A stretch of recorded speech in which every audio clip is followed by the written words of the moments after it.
Welcome to the Wrestling Epicenter here on the Blaze 1260 AM. What a week it's been in the world of wrestling. Let me introduce myself. First, I'm James Walsh, joined as always by Brendan Brooks. ¿Cómo estás, guys? How's it going? And behind the glass, we have Ben Benya. Ben, how you doing? Yeah, I'm doing pretty good, I guess. Let me think. I don't know. Lots of things going on in the world today and in the world of wrestling. I'm so excited about Judgment Day, May 21st, Phoenix, Arizona. And keep it locked right here because we'll probably have your hookup for tickets right here at the Blaze 1260 AM. It's a possibility, but I'd say it's a good possibility. One can only hope because, I've always wanted to go to America West. We certainly hope so. America West Arena. I always found it funny when the WWE would play an arena called the AWA. Catch the WWE at the AWA. I don't know. I thought that was funny. Anyway. There's a sense of irony in it. That's yes, why. There's a sense of irony in it. Coming up soon, we're going to have Rodney Mack. Finally going to air that interview after, 2 months? Yeah, just about 2 months of collecting dust.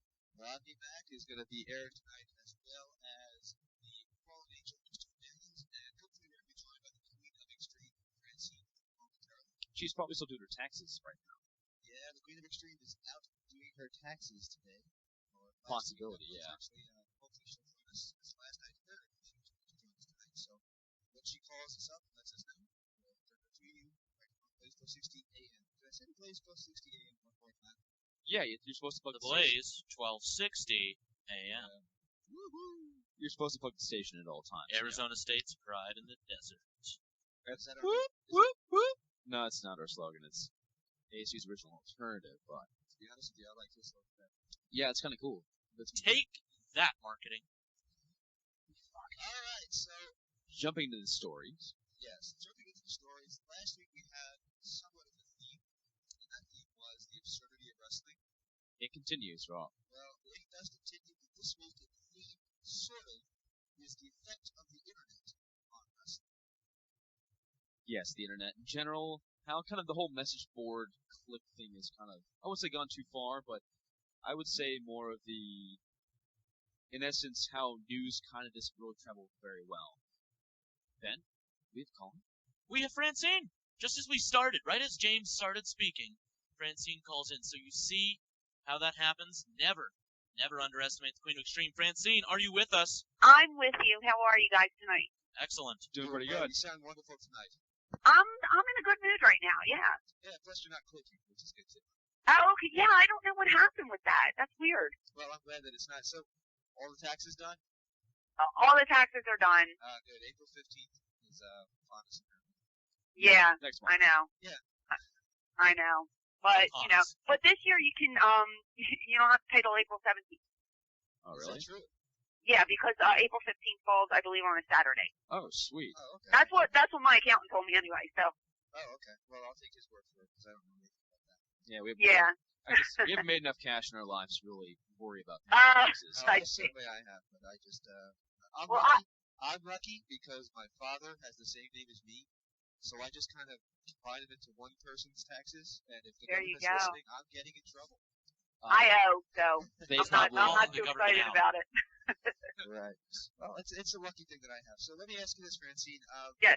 You heard about the plan for tonight, and that is they're going to kind of do a theme, and that is the internet's effect on wrestling. Oh, I didn't hear about any plan. Well, fill me in. Well, basically last week I was so distraught with some of the things that I saw on wrestling that I decided to make a show about the absurdity of wrestling. Okay. So this week I'm kind of going to go along with that. Marty Jannetty actually sent out a press release to me, and on that press release he was talking about how the internet reporters hardly ever get things right. In fact, you want to read that right off? Wow, this is from the WrestlingObserver.com. Dave Meltzer, am I assuming is that correct? Dave Meltzer is correct. Yeah. Wow, this is something written by Mr. Walsh, as we see right now. No, here. actually, it's written by Marty Jannetty. Written by Marty Jannetty. Okay, so written by Marty Jannetty, yes, of course. Okay, I'm quoting Marty Jannetty. Quote: "You guys have an easy, expletive deleted job report. What you can't do yourselves, wish you could. Now, with all legit craziness in the world of wrestling, it seems you'd rather stoop to writing and putting out info to your faithful readers that you have not researched and have no idea of its validity. But of course, reporting the truth isn't what you're about now, is it? Any opportunity to bash anything or anyone in wrestling is paramount to you. doesn't really shock me that you have done this with me, as I've seen your garbage quite a bit over the years. Since it's not included me, I just shook my head in disgust and disbelief that you parasites exist at all. Take away this industry you love to bash at any opportunity, legit or not, and you would become a poor, sorry sap, street bums with no jobs. Ouch. I love that line. Yeah, with that being the truth, one would think that you should allow a bit more respect to what you pay for your trailer house rent and TV dinners. But then again, nothing surprises me about you fools. I just wonder, do you feel like an idiot? Well, kind of hard to read because I'm kind of screwed up. But you feel like an idiot every time one of your ridiculous stories is proven false, or you're too busy working on your next BS story to worry about. Period. How stupid you look? Question mark with little exclamation points at the end of it. Marty's pissed. Yes, Marty's pissed. Now, let me give you the backstory on that. Marty is having trouble with his probation officers because he has DUIs back from 2000.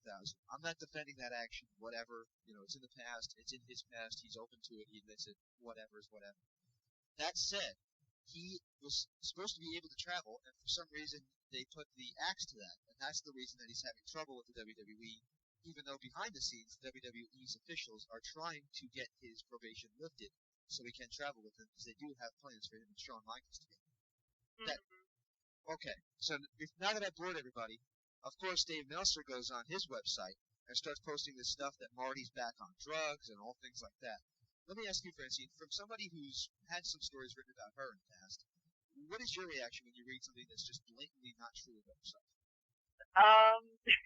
Well, it's happened pretty recently, actually, but, could you fill us in? Well, Dawn Marie did an interview, which I really don't want to get into. She did a Torch Talk and told blatant lies about me, so I just responded with something on my MySpace page. So if anybody's interested, they could just go read what I wrote. But, freedom of speech is,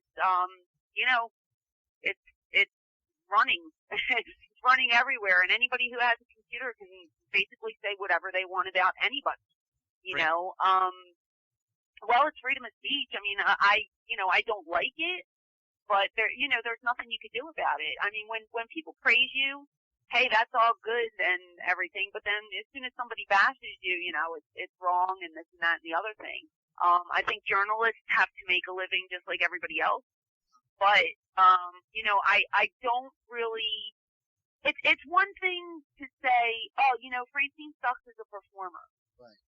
Because that's your opinion. Well, I'm not saying right that I agree with him. I'm saying right. No, right. But what I'm trying to say is, when they start, spread blatant lies that they have, no idea what they're talking about, that's when it really starts to irritate me. Right. So opinions are one thing, but, when people, start to cross the line, that's when it really bothers me. So I don't know if Marty is mad at somebody for, going into his personal life, or giving an opinion on the type of person he is. I don't know what the deal was, specifically with him, but all I know is, it's one thing to say that somebody's not a good performer because that is an opinion, but there's certain things that people have no right to speak on. And I have had, in the past, I've had people say that I was anorexic. Never in my life have I been anorexic. I've had wrestling reporters go on record saying, yes, she's anorexic, she's this, she's that. First of all, they've never met me, they don't know who I am. How can you judge somebody like that? Right. And that's what bothers me about certain reporters. So, I've never been anorexic a day in my life. I would eat pizza every day if I could. You know what I mean? But, because somebody's appearance is thin or whatever, they think they have the right to say you're this, that, and the other thing. And that bothers me. So, so getting back to your question, sometimes I do think that internet reporters cross the line. It depends on what they're speaking of. Now, Francine, I'm probably going to draw some criticism for this one, but you said the magic word at the beginning of what you said, where you posted your retort. Yes. How will fans, including myself, find your MySpace page? Oh, you can just go to www.foreverfrancine.com and it redirects you right to MySpace. Oh, right, awesome. Cool. Yeah. Is that what it does now? It goes straight to MySpace? Yeah, it goes straight to MySpace because, with having the website, the pay site, I just was putting all my time and energy into that. So I just went on and said, let's get rid of the free site. Let's concentrate on the pay site, and we'll do a MySpace page on this one. So that's what we did. I gotta tell you, I just got on MySpace last week, and the main reason that I got into it was because I saw a lot of my bands were on there. One band that I'm going to see tomorrow night, Beautiful Creatures. Go see them tomorrow night, please. Anyway, getting back to my point, I just joined it, and I was surprised to see how many people have accounts on MySpace. As a matter of fact, a lot of the wrestlers that are even in WWE, I guess WWE's not smart to it because they have their own MySpace accounts. Gregory Helms. Mm-hmm. Yes, he updates. Oh, there's a lot of them. Yeah. There's a lot of people that have MySpace. I actually have a few emails from wrestlers over MySpace. One of the how should I put this? One of the dicks, if I can say that, sent me. That's one of the Formerly known as the Tolans. Yeah, formerly known there as you go. Tolans actually sent me something over MySpace. He wants to come on and do an interview, so hopefully we can get him. Oh, good. But I just love MySpace. I thought it was actually pretty cool because I've been on the Facebook before, but this is actually cool because it actually has people that you actually want to talk to instead of just a bunch of college geeks. Mm-hmm. Or the general student population. I prefer the term college geeks. See, I don't answer my web phone handles my MySpace page for me because if I were to answer those emails on there, it would also take away from the pay site. Just like why I don't do your discussion board. Right. It's kind of the same premise, but we did the MySpace page just because it goes out to I think 64 million people have access to finding your page on there as opposed to your website, which is a limited amount of people. Some people on MySpace can cross your page by accident, and that it just reaches out to more people. So that's why we went with MySpace. But I did send what I printed up. We did send it to the Torch. Now whether they put it up or not, that's up to them. But we decided just to put it up on the MySpace page and on the pay site. Well, I'll have to go check that out. Oh, yeah, it doesn't matter. It's what it's. Like I said before, we're not the best of friends. I know that's not a secret now. It all stems back to later. Yeah. Are you still with us, Francine? Oh, I think we lost Francine. Hopefully she'll call right back, but that's actually a good timing on her part because we will be right back in just a few moments with more from the Wrestling Epicenter here on the Blaze, 1260. For a wonderful time, Wednesday nights, 8. I'm on my way, I'm making it. Wow. I love this song, as a matter of fact. It kind of brings me back to Sledgehammer. Peter Gabriel is awesome. Peter Gabriel is I want to be Sledgehammer. Oh, great. And we've got Francine back. Oh, hey, Francine. Somebody was clicking in on my line, and I didn't answer it, and then my phone just went dead. Ouch. I don't know what happened, but anywho, I'm back. Sweet. Welcome back, Francine. Actually, it was good timing because we had to take a break anyway. Oh, okay. I can tell you what happened here at the station, Francine. Here's the technical aspect of what happened. I was sitting in my booth, not touching anything for once, and not like that. Terrible person. Okay. I was sitting in my booth, and the light went from green to red, and that pretty much means we've lost the caller. In production, that usually means doom. That's not a great thing, but we got you back, so yeah, we're gonna forget. Oh, I'll always call you guys back. That's no problem. All right. Well, thank you so much for joining us. The next question I have for you is, I've been kind of doing some of the secondary interviews for I don't want to call them secondary interviews, but interviews for our sister shows, which is 3-Town Wrestling. We actually interviewed Angel Orsini. I just spoke to her today. Just spoke to her today. Yeah, she spoke to her today. She was putting you over pretty hard. She was pretty much saying that you're pretty much her I don't want to say matriarch of indie wrestling, but she calls you up to ask you for advice. Yeah. And she was putting you up pretty hard. So, anything you want to say about Angel Orsini? I think number one, she's a sweet person. One of the sweetest people I've met. She's a great worker. She's got a great heart. She actually broke both her feet, her heels, and I just. What's that? She just asked, "How do you break your feet?" She jumped off a ladder, And what happened was the ref didn't hold the ladder for her as she was jumping. She was jumping to the floor, and Sumi Siaki was on a table, and she actually missed and landed on her heels and shattered them. So she had to get surgery, and she's in a wheelchair. And her surgery went good, and she's recovering. She's recovering pretty good, but at least she's in good spirits, and she wants to get back in the ring, and she's already talking about bumping, and I'm just like, you need to just heal. Right. You need to heal your heels, is what I'm telling her. Yeah.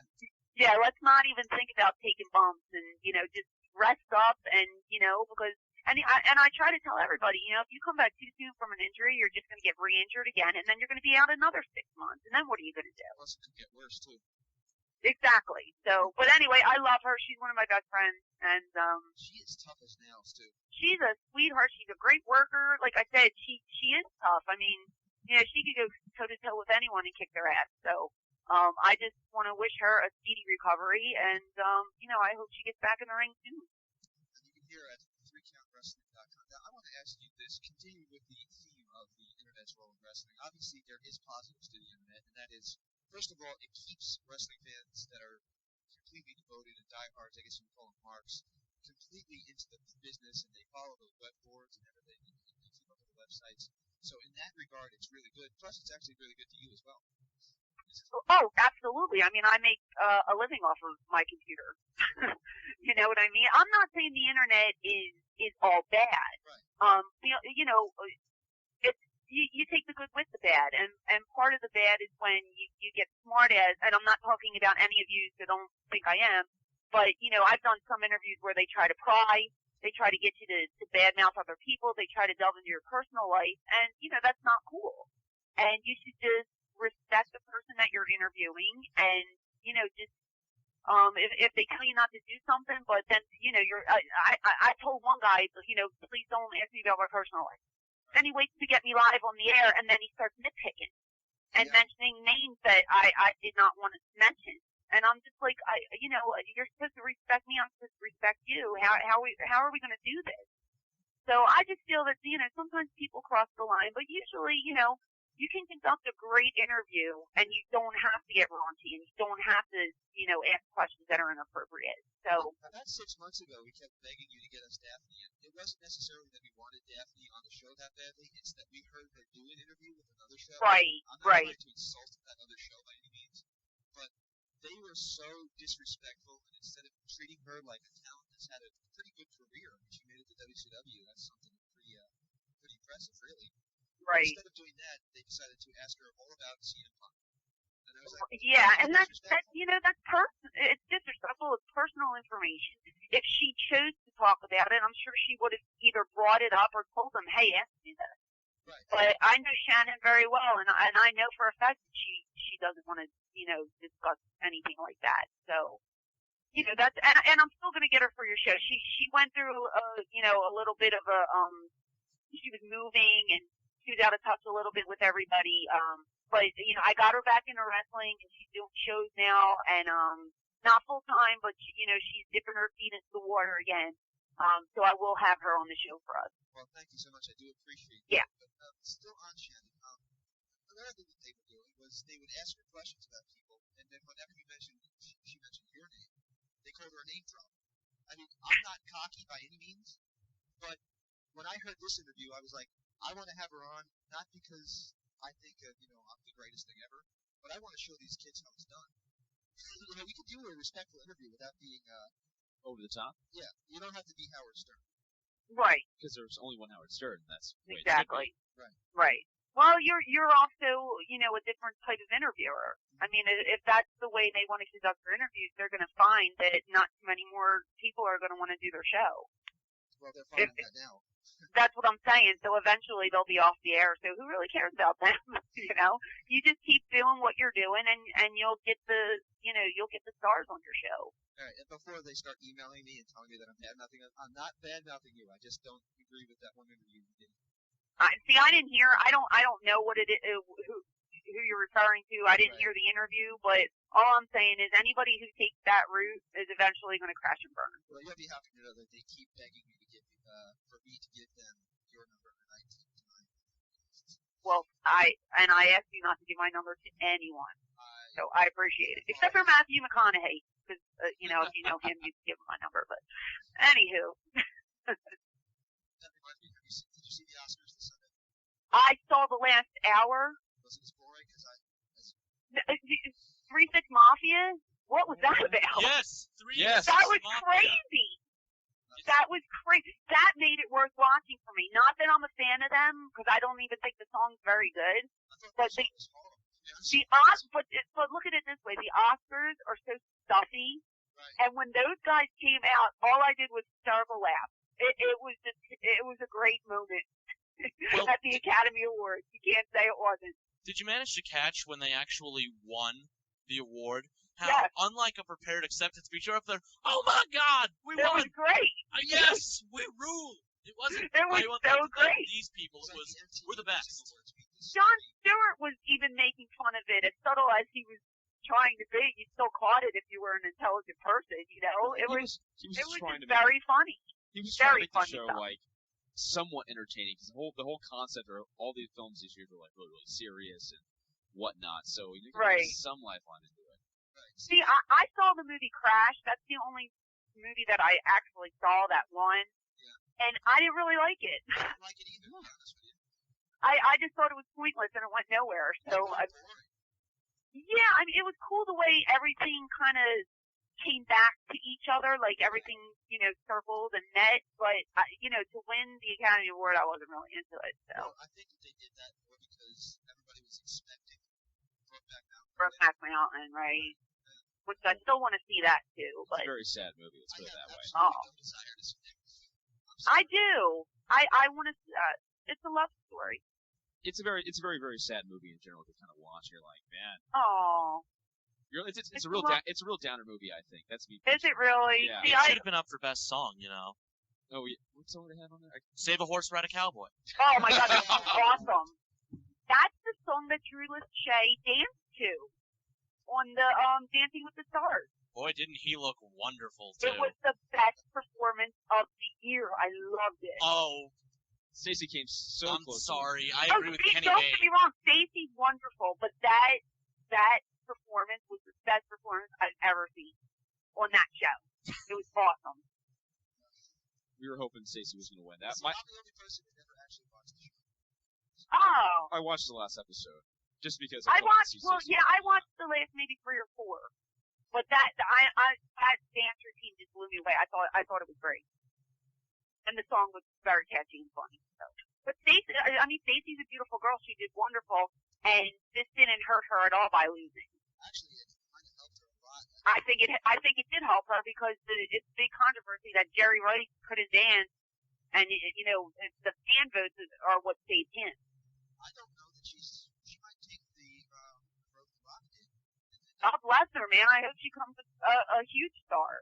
Yeah, I've heard many people say that when her contract's up sometime this year, she's not going to resign, and Hollywood already has interest in it. So. Well, you know what? You have to do what your heart tells you to do, and I think Stacey.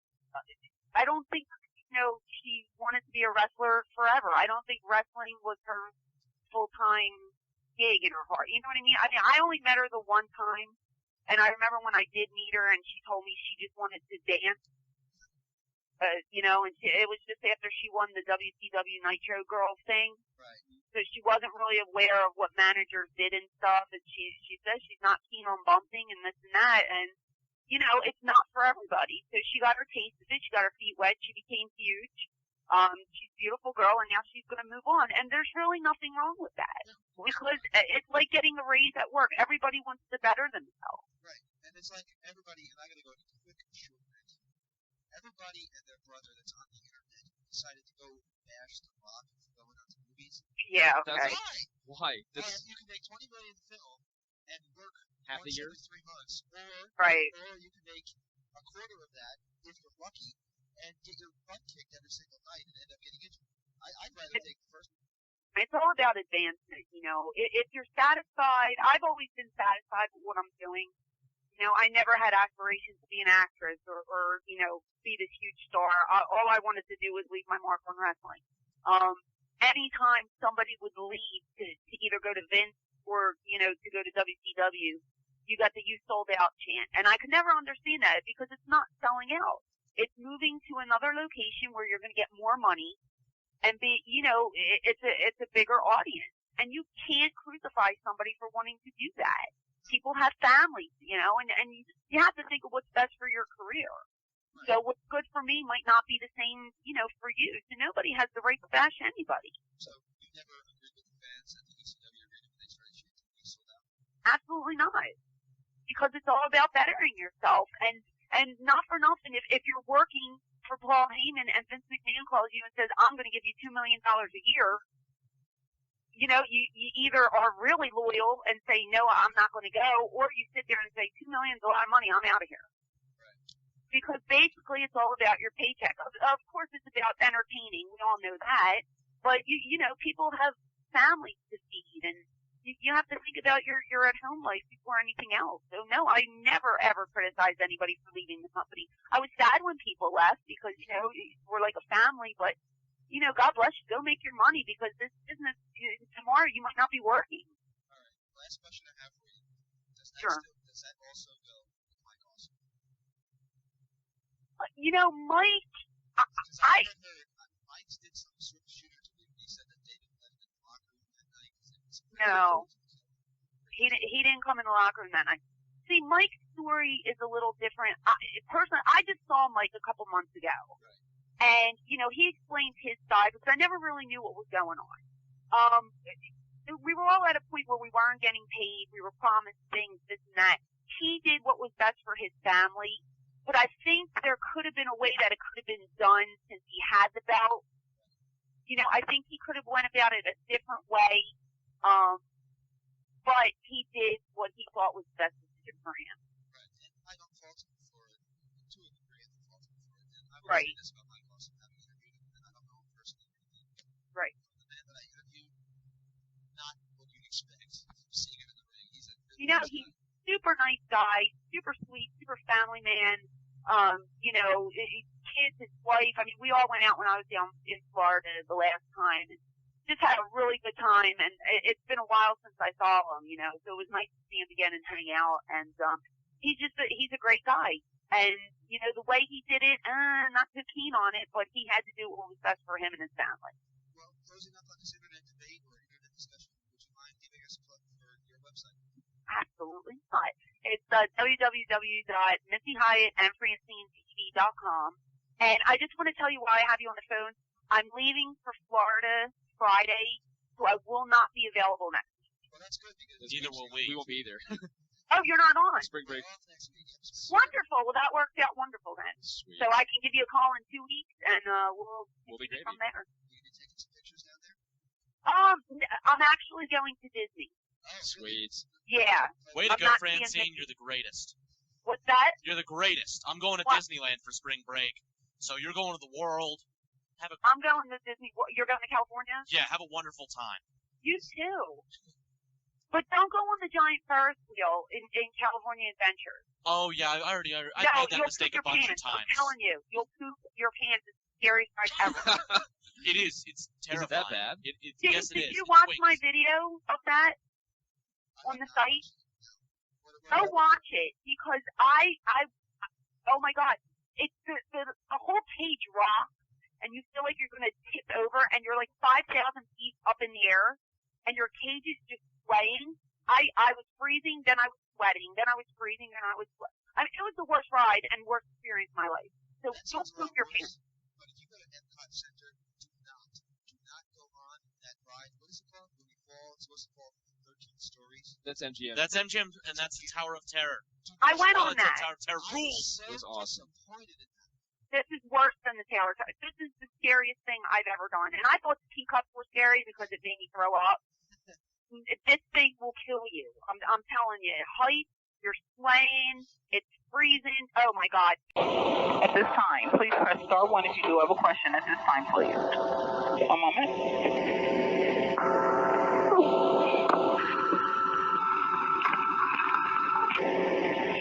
Mr. Larry Sanka with 411mania.com, please go ahead.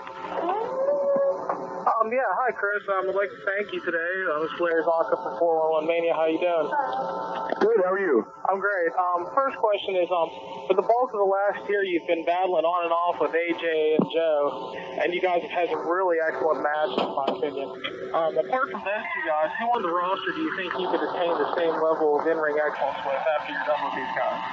Well, I think, first of all, the X Division has got so many guys that are ready to step up and get into that, I guess, that level, at the same level that AJ and I and Joe are on.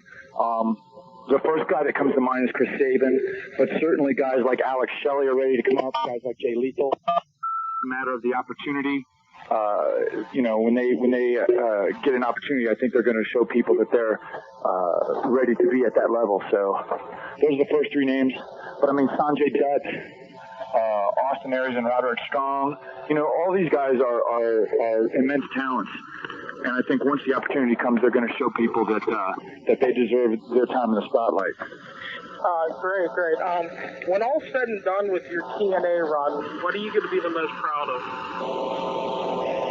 Well, I think being there from the beginning and helping TNA kind of come from where they were in 2002 to where they are now, and hopefully the fact that we're still growing, we're going on primetime soon, just being a part of that. Overall, just being a part of the roster and being part of a crew that kind of came from obscurity and turned into, the little engine that could almost, Yeah, great. We always hear stories about how the road can be really difficult on your family life, and I'm a father myself, and I just wanted to ask, how hard is it juggling your family life with your career right now? Well, it's difficult. I mean, I'm lucky in the sense that I get a chance to stay home 2 or 3 days a week, and when I do that, it gives my wife a chance to kind of decompress. I get to spend time with my daughter and my son. But yeah, sometimes it can, especially when you get a number of bookings in a row, or you get a chance to go overseas, and those tours usually take a little while. It can be difficult sometimes, but like I said, right now I'm kind of at a good balance between home life and on the road. So. Okay. Do you have any foreign dream opponents, I guess you could call, that could be made possible by TNA's seemingly relationship with New Japan Pro Wrestling? Could you say that one again? I said, do you have any foreign dream opponents, I guess I would call it, that could be made possible by TNA working with New Japan recently? Well, I don't know. I've had an opportunity to work with New Japan already. So a lot of the guys that are on the junior heavyweight division in New Japan I've already worked with, guys like Jushin Liger and Koji Kanemoto. But I mean, if I had an opportunity to work with like Shinsuke Nakamura or Hiroshi Tanahashi, that would be great. So I mean, it just depends on how deep the talent exchange is going to go with New Japan and TNA. I hope to get a chance to wrestle everybody. I'd love to see Yuji Nagata come to TNA. I've always had, I wish that I had an opportunity to wrestle with him when I was in New Japan. But maybe with the relationship, we'll get a chance to see him in the States for the first time in a long time, and then hopefully that'll be something that happens. All right, just a quick last one. Along those lines, you think there's any talk of bringing Curryman into TNA? Never say never, man. There's actually a couple of guys in the office that are big Curryman fans, and so it's been discussed. Let's just say that. I won't say how far it's been discussed, but let's just say it's been talked about. Great. Thank you once again, man. Stay safe and good luck this Sunday. Thanks very much. The next question is from John Wallman with Slam Wrestling. Please go ahead. Hi, Chris. A couple quick questions for you. First of all, I want to talk a little bit about your match this Sunday and what is your anticipation for it?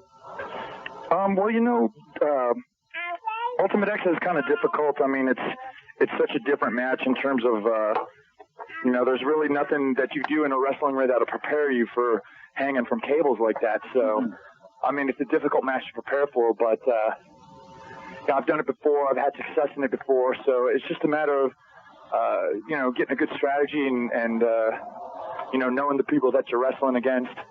I think the big X factor is going to be whether or not Joe can compete in that match at all. Mm-hmm. and I guess we're all going to find out at the same time whether he can or not. So. Now, you've been around the Indies a long time and through Japan. Did you have a lot of gimmick matches in those during those times, or has TNA really been the first exposure for you for things like the X and like the steel cage matches? Well, definitely the Ultimate X. I mean, I've never been in anything like that until TNA. I had one cage match before I came to TNA, but I mean, now that I've been at TNA, obviously I've had a lot more cage matches, and definitely, especially the stuff with AMW. Those were the ones that stand out. So, I mean, I never had anything before TNA that was as physically taxing as those matches. Mm-hmm. Now you've sort of run the whole gamut, being across the pond for New Japan, having a brief stint in WCW, a couple matches here and there with the WWF. Obviously this is a more stable time for you. What has it meant to you to be part of TNA for this long and to be such a featured performer? Well, definitely, like you said, it's been a period of stability in my life. I mean, as fun as the independent scene has been, there was always that question of where your next match is going to come from. I mean, I was very lucky to stay busy for the years before I got to TNA. Mm-hmm. But I mean, now that I'm with TNA, I mean, there certainly is like a stability to it. I mean, knowing that you're part of a company that's going to be around for a while, and a company that, in my case, has really put a lot of time and effort into my work and my character. Mm-hmm. So, I mean, it's very, to me, it's been very rewarding to be a part of it. And, I'm just happy to be a part of it all. Mm-hmm. Now, you're one of the guys who came up sort of from Ring of Honor with guys like you and AJ, Samoa Joe, more recently Roderick Strong and Austin Aries. Who do you, in Ring of Honor do you see now as being the next guy to sort of come up to TNA? Well, I think there's plenty of guys. I mean, the talent roster in Ring of Honor is very strong. Personal preference, I'd love to see Bryan Danielson come. I'd love to see Colt Cabana come. Those are two names off the top of my head that haven't had an opportunity in TNA yet. But those two guys certainly could come and perform and entertain and definitely be strong parts of TNA. Mm-hmm. As far as that, guys like Ricky Reyes, hopefully in the future will get an opportunity. Mm-hmm. Kind of caught me on the spot there. Yeah, but I mean, those three guys, like off the top of my head, those guys would be great additions to TNA's roster. Mm-hmm. And this is my last question. We've seen with TNA, they've sort of been favoring some of the smaller guys, if you want to put it like that. It's probably an unfair term, but guys like Christian Cage, Jarrett, guys who are not the proverbial big hulking guys that they used to dominate in the NWA and the old WWF. Do you see that as an opportunity for you to step up and be in the NWA title hunt? You mean guys like myself? Is that what you mean? Or? Yeah, like for yourself. Like, can you see yourself going from the exhibition up to to challenging for the major title? I think it's possible. I certainly feel like if I were given an opportunity to wrestle against the heavyweights, I would certainly perform well against them. I mean, it's just a matter of I guess getting the opportunity, really. Mm-hmm. I mean, I'm not unhappy in the X division at all, and I certainly enjoy wrestling guys like Samoa Joe and AJ Styles. But at the same time, if I get the opportunity to go for the heavyweight title, I certainly wouldn't turn it down. Thank you very much, Chris. Thank you. The next question is from Brian Stahl. Please go ahead, sir. Hey, Chris, it's Brian Stahl with the Ringgold in St. Louis. How you doing? Good, man. How are you? Doing excellent. Looking forward to this Sunday. You touched on a little bit earlier. Everybody's wondering if the cables are going to be able to hold Joe and what sort of limitations that is going to weigh into the match. How do you guys prepare differently for this bout? Because you are so familiar with the opponents as they are with you, but what makes it different with the cables and not knowing physically what you guys may be able or may not be able to pull off this Sunday? Well, I mean, like I've said before countless times that the Ultimate X match, it just lends just a level of stunt work to your wrestling. I mean, there's nothing I've ever done in 13 years that ever prepared me for something where I'd be hanging from cables, 15 feet above the ring. So, I mean, I don't think it's a matter of whether the cables can hold Joe. I mean, obviously, we've had 2 or 3 guys on the cables at once, and certainly Joe doesn't weigh more than any 2 guys on the talent roster. But the trick is, and I mean, and this goes to just like the human physiology. I mean, the wrists and your hands, they're such small muscles. Is it strong enough to hold 280 pounds hanging from a cable? One of the reasons that bodybuilders don't do pull-ups that often is because it's such weight versus such a small muscle in your body. So I mean, it's just a matter of, can Joe, basically hold 280 pounds in his grip, and then and not just hold it and hang there, but actually move and swing and do the things that other guys in Ultimate X have done. But yeah, I mean, it's just that level of stonework. It's just that level of, I guess it's like that X factor. You don't know what you'll be able to do once you get in there. I mean, as taxing as wrestling those guys is in and of itself, you add the fact that you're hanging from these cables so high above the ring, and like the ability to go across the cables 2 minutes in versus 20 minutes in, then there's the fatigue factor that you have to factor in. So, I mean, there's just so many different things that you got to think about, and so many different things that are going to affect your performance in a match like that. And, like I said, we're all going to find out at the same time whether Joe can produce in a match like that. Yeah, that being said, what do you take out of, I guess, some of the Iron Man matches that you've had more recently, or even going back to the Steel Cage match series against AMW? We know Elix had that tightrope up his sleeve, and he pulled that out, and that freaked everybody out. Are you guys planning something like that for this Sunday? You got something up the sleeve that you'd like to break out if the opportunity arises? Well, I think we're trying to. Let me just say that we're thinking of some stuff. I'm not going to tip my hand or get everybody's expectations crazy or tell them that someone's going to fly and land on the floor or anything like that. But I'll just tell you that we're going to go out there and put on a good match and show people that the three of us definitely deserve the spot that we've got, and and that TNA certainly is right to put us in the spotlight like they are. Yeah, because this really is an opportunity. I mean, we've seen different styles of matches from you guys each time. I mean, the last time it seemed like it was more concentrated mat effort and a little more, I guess, storyline was built into that one because of you and AJ. But this one, again, a whole different opportunity to do something entirely different. Yeah, definitely. I mean, that's kind of the main thing when you get into a program where you're working the same guys over and over. You definitely have to kind of go into the bag of tricks and tell different stories each time. So we're going to go out there and pull another one out of our hat. Last month when Joe held this conference call, he mentioned that down the line he definitely was going to be crossing paths with Jeff Jarrett, and it was going to be interesting, and he was looking forward to it. How important, if at all, is it for an X Division wrestler to end the undefeated streak for Joe? Well, I think what's going to happen is the man that finally ends Joe's streak is definitely going to have a feather in the cap that no one else is going to be able to touch. And so, I'm gunning for that, I guess, honor as much as anybody else. I'm not sure if it's as important if it's an X Division wrestler or not, but definitely if it was an X Division wrestler, it's certainly going to be a feather in his cap. And I think if it's, depending on who it is, I think it's going to bring that person up a level. Gotcha. And final question for you. Just curious, how are the relationships different? What is it like for you now being one of the cornerstones, one of the staples of TNA when an established guy comes in like a Christian Cage or when Rhino came back in or some of the other names that have arrived recently? When you've met them before in the past, like, you were one of the conquistadors, so you had that relationship with Christian years ago. What is it like different now, I guess, maybe being more on a peer level, or do you feel it different in the relationship? Not so much. I think the difference is now being able to work with these guys on a regular basis rather than just seeing them every once in a while. Obviously, that sense of camaraderie is going to be stronger than it would be just, popping in every 3 months or 4 months, however often I was doing it back when I was doing television for WWF.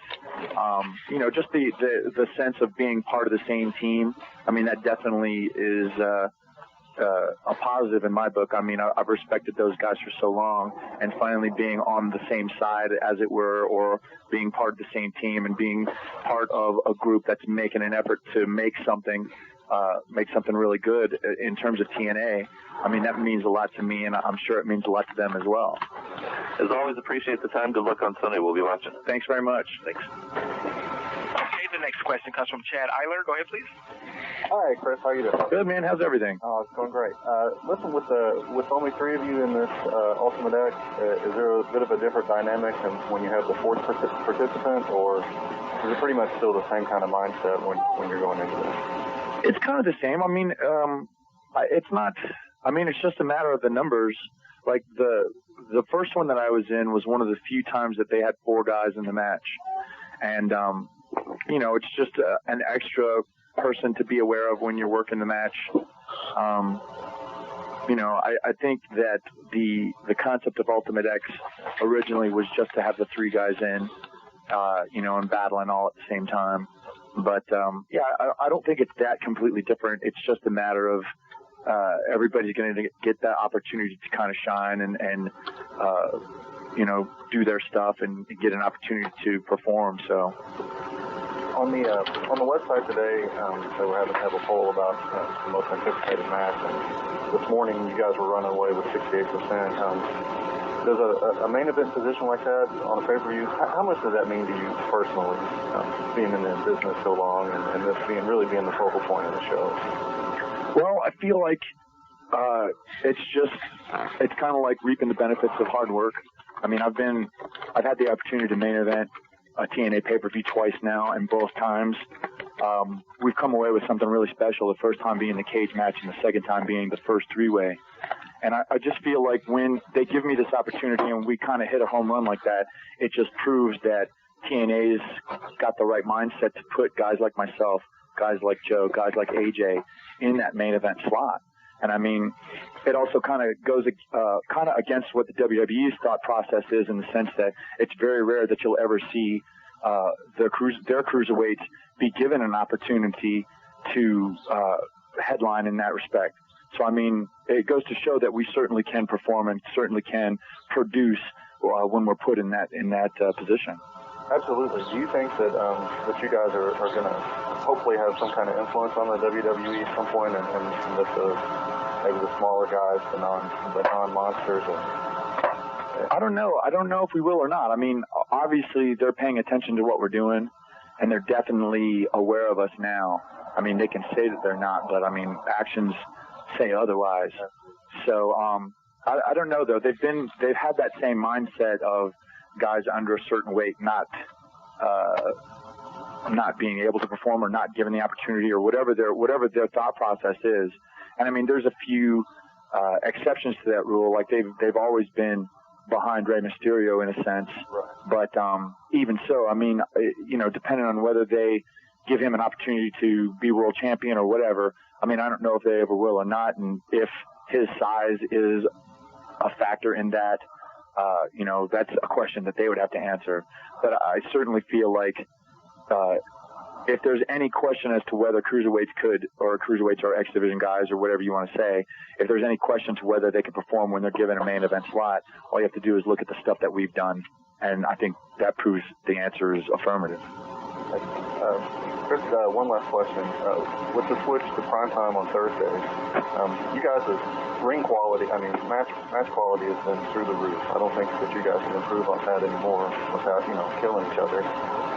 What's gonna take that next step to get some of these WWE fans, some of the other Castle fans to really start taking notice? Well, I think it's the opportunity to be able to see us. You know, the slow movement that we've had from the Wednesday pay-per-views to the show on FSN to the show now on Spike, and now not just the show but having it in a primetime slot. Every time we've just been able to open our doors and kind of widen that spotlight a little bit more and a little bit more. So I think it's just a matter of getting fans aware of us.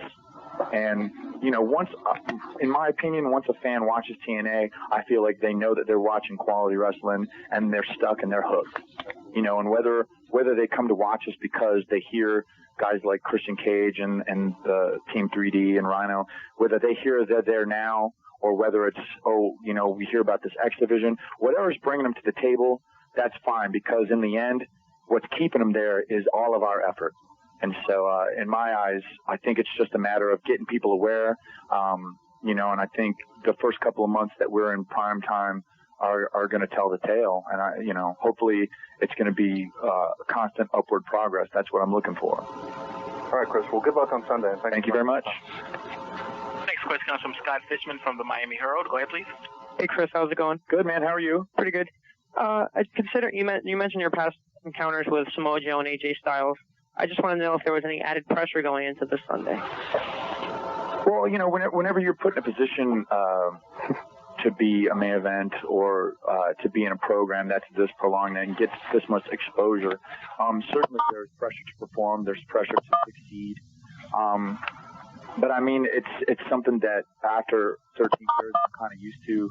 And, you know, the like I said, the past opportunities I've been given, I feel like I've succeeded, and I've proven that when given the opportunity to run with the ball, I'm going to do well. And I know AJ feels the same way, and I know Joe feels the same way. So I don't think there's that much pressure in that sense, but certainly there's pressure to succeed. But it's something that we've handled in the past and we'll definitely handle again Sunday.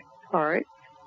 Since you've been there in TNA since its inception, I just wanted to know if there's anything that you think is being done, one thing that's been done right, and then one thing that's also could be improved on or been done different to make things even better than they are. Well, I think the one thing that's being done right, obviously, is giving everybody an opportunity. You know what I mean? They're not just focusing on heavyweights versus tag teams versus X Division. I mean, everybody's gotten that opportunity to get out there and shine. So I mean, we've basically been giving something for everybody in every show that we've given out. You know, if there was something different, I'm not going to say that it's being done wrong, but if something different could be done, I would think it would be kind of mixing the divisions a little bit. Like, I would like to see a lot more heavyweights versus X Division wrestlers, but that's more of a personal request on my part. I mean, I'd like to get an opportunity to wrestle guys like Christian Cage and Monty Brown and Rhino and Abyss. You know, these are all matches that haven't had a chance to happen in TNA yet. You know, and you know, how many people would like to see Abyss versus Joe? Or, you know, I think that the only person that's had that opportunity so far has been AJ. But I mean, I think that there are matches that the fans would like to see.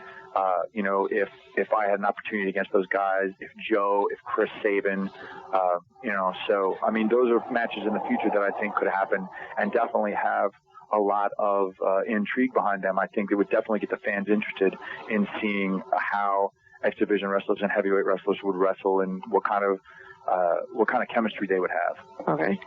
Considering the constant risks of the X Division and matches like this, is there a point where you say, wait a minute, this is too much or it's going too far? Well, sure. I think there's always that mentality of trying to top what you've done in the past, but at the same time, as far as me personally, I always feel like I'm looking in terms of the long term.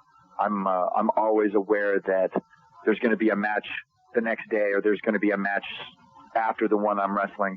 So I'm constantly aware of a line that I don't want to cross as far and doing this for a living. You've got to have a firm sense of the long term and the big picture. And so, you know, I'm always aware of the future rather than trying to blow it all in one blaze of glory. You know what I mean? All right. Yep. Just one last question. You've been so involved with the independent circuit over the past few years. You sort of made a career out of it. I just wanted to know if you think that the perception of the independent circuit has changed as far as a place to make money and gain notoriety as an option besides going to, you know, the big leagues, the WWE. It's kind of hard to tell. I mean, as far as my personal instance is, I mean, I've been very lucky to have made a living on the independents, you know, basically from 1999 up until the inception of TNA, when TNA kind of became like my full-time priority. But I don't know, it's not the same way for everybody. I mean, there are a lot of wrestlers that I know that, you know, that are just doing independents that aren't necessarily as stable in their incomes as I am. So, I mean, it's not like a sure thing, right. You know, working on the independents. I mean, right. like I had said earlier to somebody that, I mean, the stability of the independents is not very stable.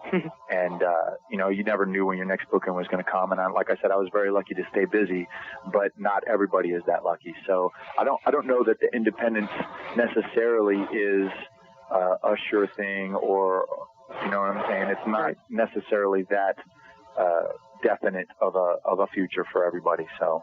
All right. Thanks, Joe. I appreciate it. Thank you. Thanks, Chris. Okay. Appreciate it. Next question comes from Patrick Kelly from WrestlingCentral.com. Go ahead, please. Hello, Chris. How you doing today? Good, man. How are you? I'm doing great. Just have I have a few questions for you. First of all, given the amount of time that you've been in the business and that you've been in TNA, do any of the younger talents see you as kind of a mentor? Well, I don't know about a mentor per se. I think a lot of guys respect my opinion, and I'm very fortunate in that respect to have their respect. And so, like, I feel like they feel if I were to come to them with some sort of advice, they would definitely take it into account and definitely listen to it. But yeah, I feel like, like I said, I have their respect, and that's something that's very important to me. So. All right, excellent. All righty. Now, we've seen you and AJ Styles team up on Impact recently, and you had a tremendous match on the New Year's show with America's Most Wanted. Is there any chance of seeing you two take the tag team division by storm and maybe even win the tag team gold? Well, I mean, it's possible, but I mean, right now, with our focus, I mean, both of us are so focused on the same goal, which is the X Division title. I can't say that in the future we wouldn't tag together on a permanent basis, but right now I don't see it happening just because we kind of both want the same things. So. Okay, alrighty. Getting to this Sunday with the Ultimate X match, the last two times TNA did an Ultimate X match, they had problems keeping the red X up on the cables. Will there be more precautions taken with keeping the title up there? I don't think there's ever been a problem other than the very first one with holding the title up there. I think the method of holding the title on the X has been a lot more secure than the red X in the past. So I don't know if there's necessarily anything more that they're going to do rather than do what they've done in the past for the belt. I think the next time that they do the Ultimate X with the red X, they'll definitely be more aware of the possibility of it falling down. But it hasn't happened since the first time that the belt has fallen. So I don't think it's going to be any different this time. All right, excellent. Okay, I have a question about Lockdown, which is in April. Do you know if that pay-per-view is going to be all steel cage again? I think that's the plan at this point, but don't quote me on it for sure. I mean, it sounds like that's the concept they're going to go with again. I think that TNA was pleasantly surprised at how the last one was received, so I think they're going to go with it again this year. Okay, do you have any idea who you'll be facing at that huge event? Well, if it was up to me, I'd be defending the title against somebody, but I guess that'll all depend on what happens Sunday. All right, excellent. Okay, also, with working an all-steel cage pay-per-view, what kind of mindset do you go into knowing that every other wrestler on the roster is going to be wrestling a steel cage match on the same show? Well, it's just a matter of, I guess it's the same thing as any other time. You're just trying to go out there and be different and, try and have a unique approach to the match that you're wrestling. So, it makes it a little harder when everybody's got the same, the same playground that you have. To go out there and do unique stuff. But, I mean, that's the challenge of being a professional wrestler is going out there and telling a different story than the match before you or the match after you. Okay, one last question. One of the reasons that I feel you've been extremely successful in TNA is that you have an excellent character that helps you stand out among the other X Division superstars. How important do you think your character is to your success?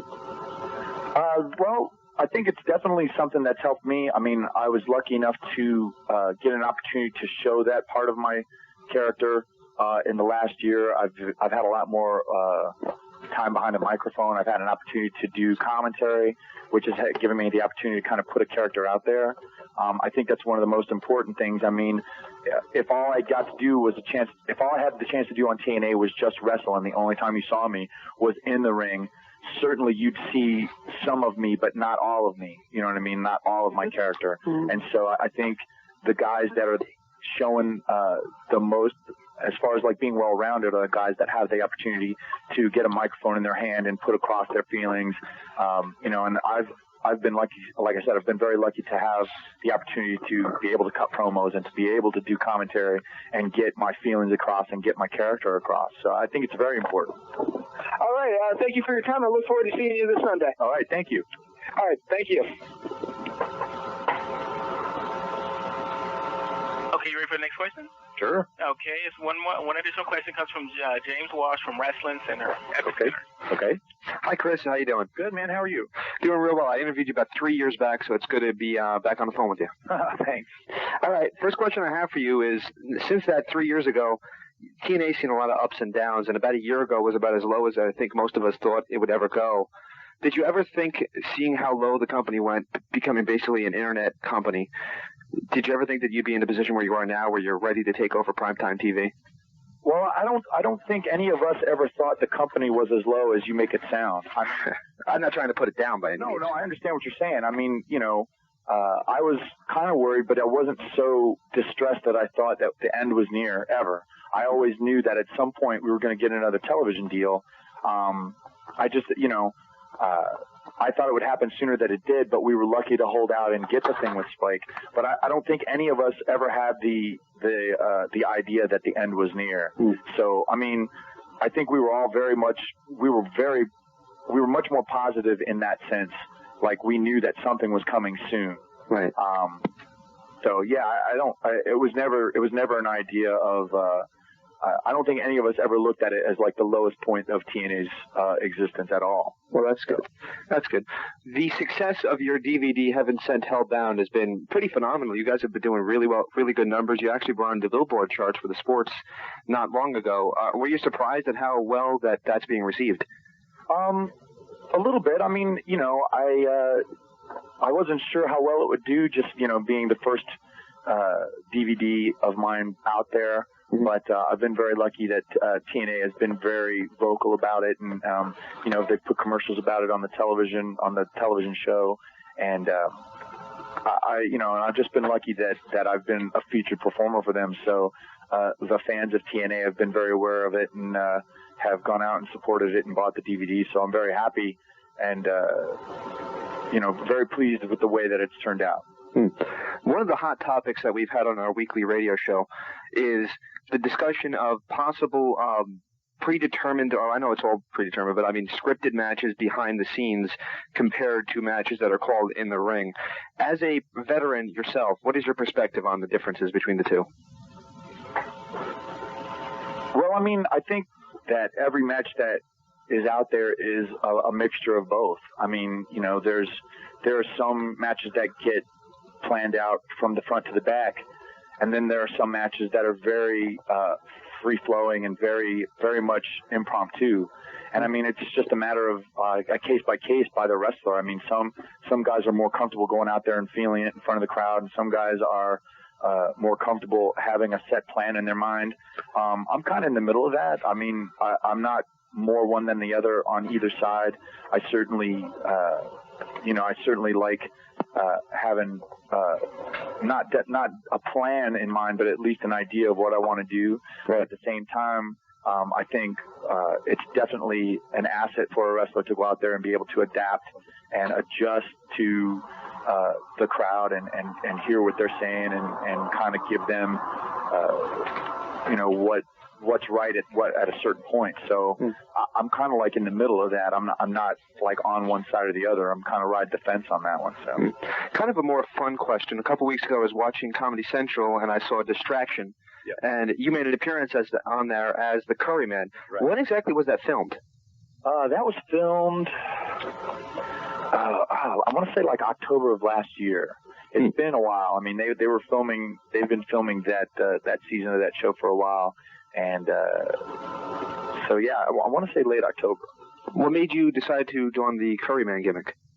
You know what? I just thought that, Distraction wasn't necessarily interested in just having wrestlers. I think they wanted guys that were going to stand out and look different. And I thought that they would be a little more interested in having a masked guy. And definitely Curryman being as flamboyant as it is, I figured it would kind of appeal to them to go out there and do the Curryman character for them. The last question I have for you is, you've been with the company since the beginning, as we discussed a little earlier. Seeing how TNA has been told by some outlets to bring in more stars, is there any concern among the guys that have been there since the beginning of their spot being taken? Well, I can't speak for everybody. I can tell you how I feel. I don't think that there's anybody that they're going to bring in that's going to perform in the same way that I do. So, I mean, every wrestler is going to bring something different to the table, and I don't think that there's a wrestler that's going to bring the exact same thing that I bring to the table. So, no, I'm not worried about my spot. Mm-hmm. You know, and I welcome guys, guys like Christian Cage or the Dudleys or Rhino to TNA because they're all bringing their own unique brand of they're bringing their talent to TNA, and all of us working together is what's making TNA as special as it is. So, yeah, no, I'm 100% behind bringing these guys in, and everything that's going to help TNA grow to me is a positive. So, no, I'm not worried in any way. Thank you so much for your time. Looking forward to seeing you this Sunday in the Ultimate X. Thank you. Thank you. Okay, and at this time, Sir Armstrong, there are no further questions. Okay.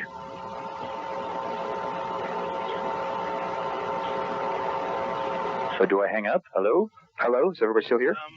Let's see. Actually, I do have a question just popped in from Brian Stoll. Go ahead, please. Hey, Chris, just a follow-up question. Nobody brought this up, but I'm just curious your thoughts on the return of not Sting, but Steve Borden to the pay-per-view, and where do you envision this storyline going?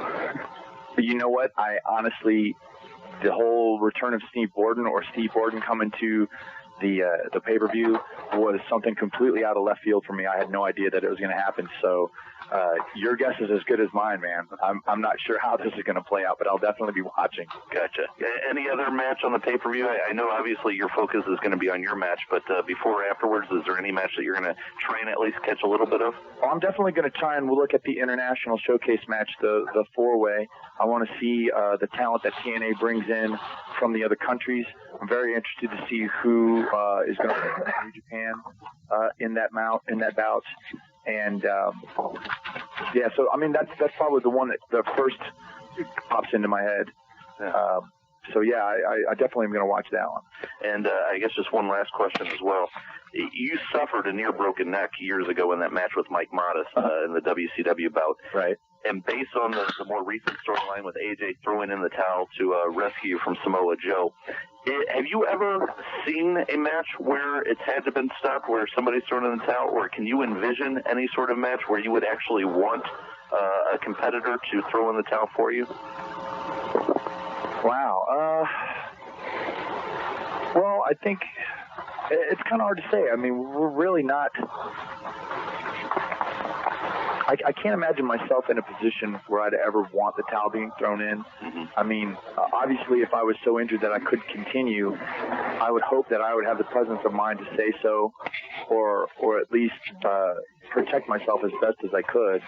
And no one ever envisions a scenario where they're injured to that point.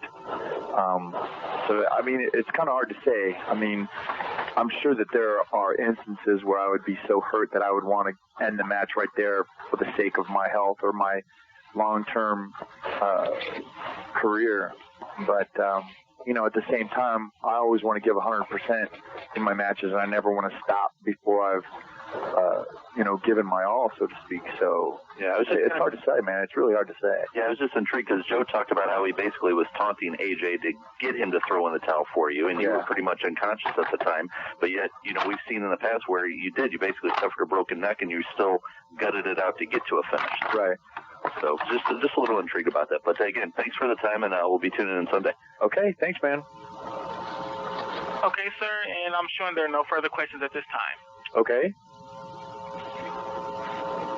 Am I the only one in the room right now? No, it's yourself, Matthew, and Ross. Ross. Thank you, Krista. What now? Hang up, or what do we do? We're all set. Thank you very much. Thanks. Okay, guys. Thanks very much. I appreciate it. Thanks a lot. Appreciate you guys have a great day, okay? All right. Bye. Thank you. Bye. How about that Christopher Daniels, guys? How about him indeed? Blaze 1260 AM. I gotta ask you, what song is this? This would be the theme song to the Mean Street Posse.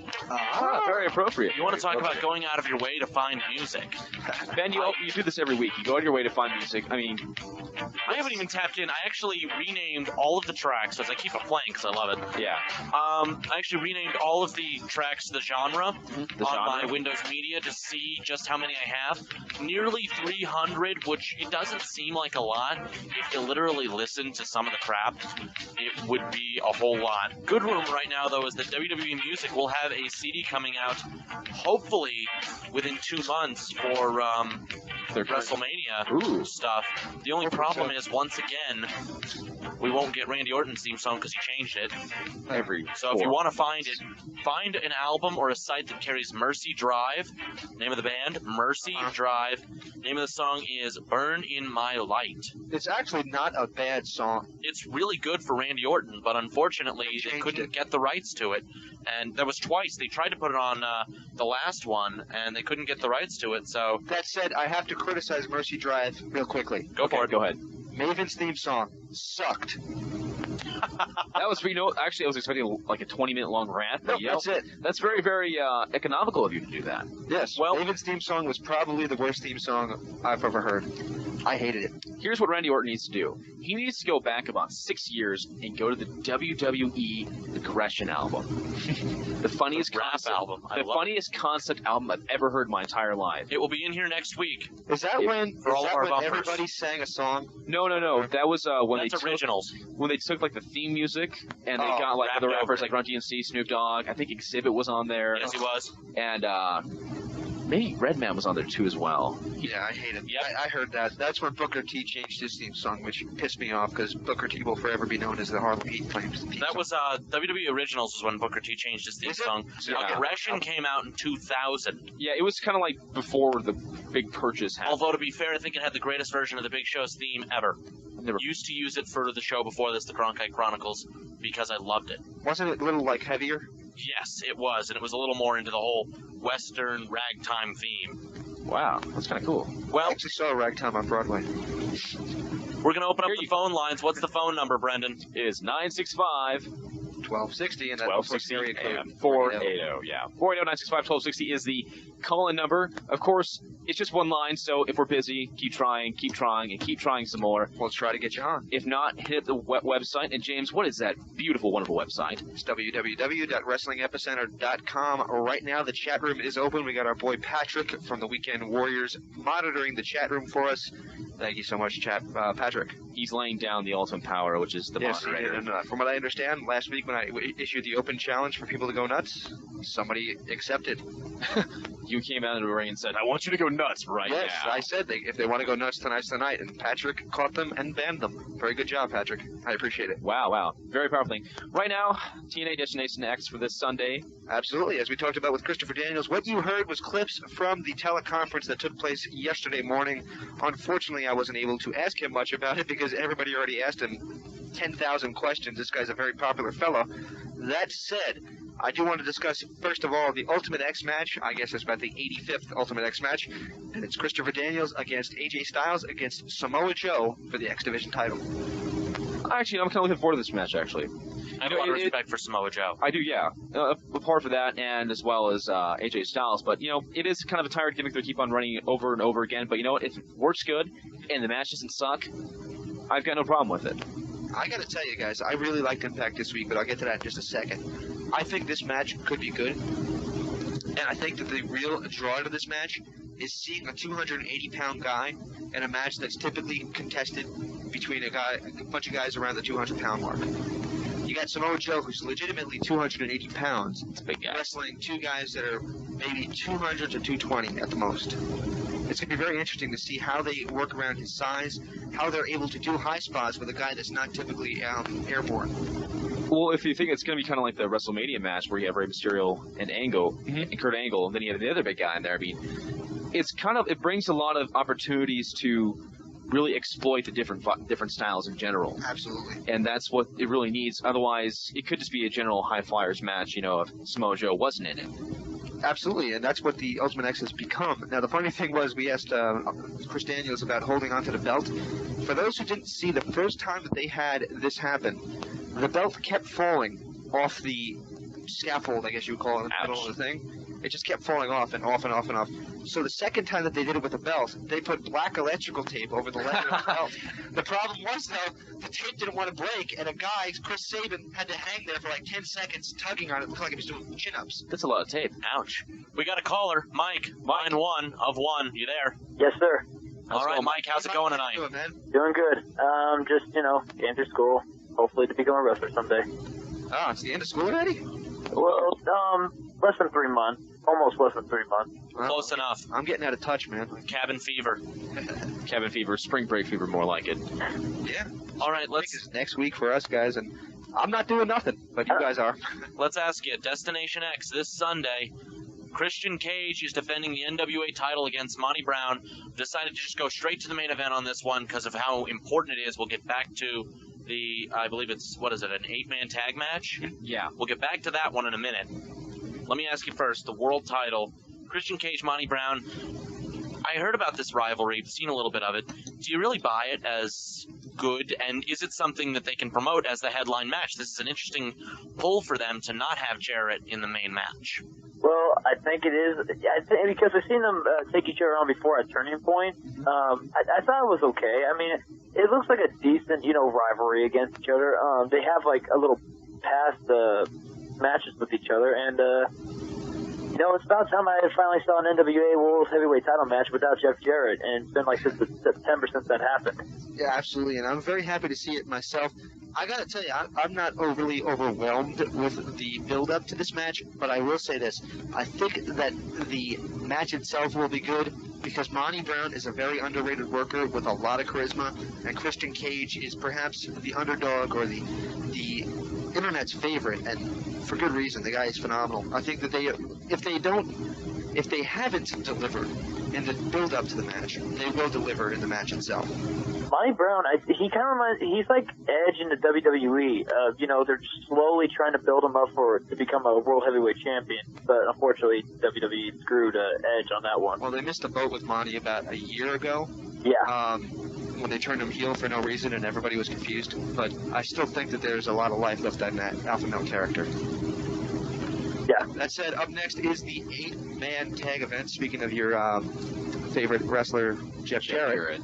Okay, we got Jeff Jarrett, America's Most Wanted, and Abyss against the Dudley Boys, or Team 3D. Bad. Copyright infringement. Copyright. Rhino with an I, not a Y. Rhino with an I, speaking of copyright. The proper spelling of Rhino. And Ron the Truth Killings. By the way, his song sucks. Ron the Truth Killings? That was a random rant. No. Maven's song sucks. The Truth song sucks. No, you suck. They did a music video this week on Impact, and basically this was the song. What's up? People over there. What's up? You know what? Horrible. I'm not into rap, so I'm going to tell you right now, I think that's actually right now the best theme song music. Well, that says a lot about the TNA theme song music right now. Well, I mean, the only other theme song I ever liked out of it was the Bound for Glory pay-per-view music. I don't even remember it. If you go to TNA, if you check out the rosters, they got this radio station that you can listen to their music. Oh my God, that's kind of cool actually. It's a very good concept, but their music is terrible. That's why Huey Hart's walking around outside your venue. You got a trained musician, pull him in. I mean, have him help this kid out. I mean, I'm not gonna rip on the kid because he's trying, but I just don't think TNA can match up musically with WWE. Well, if it makes you feel any better, Shannon Moore is actually using a theme song from Insane Clown Posse. I noticed that. Ooh, ICP. Do they still try wrestling? Shannon Moore's still wrestling? He'll be appearing at the TNA event up in Michigan, next month. I'm more concerned that Shannon Moore is still wrestling than I am that ICP is. Ooh. I respect Shannon Moore until I don't know what happened to him. He had an action figure. Everybody's got to have it was big. Hey man, once you've had an action figure, your career's pretty much made. Ludwig Borga had an action figure. And I own it. It's from the Green Carded series, is it not? Green Carded series, 1, 2, 3 Kid, number 1. Yep, I have them all. He has them all. And we're now less of men for knowing this. Yes. Let me ask you, though, back to the match itself. We got about 30 seconds before we got to go to break. Okay. Let me ask you both, everybody, all three of you, it's a big quartet family. Why an 8-man tag? And given the fact that this card is on Sunday, we've got roughly 4 matches right now. How long is this match gonna go?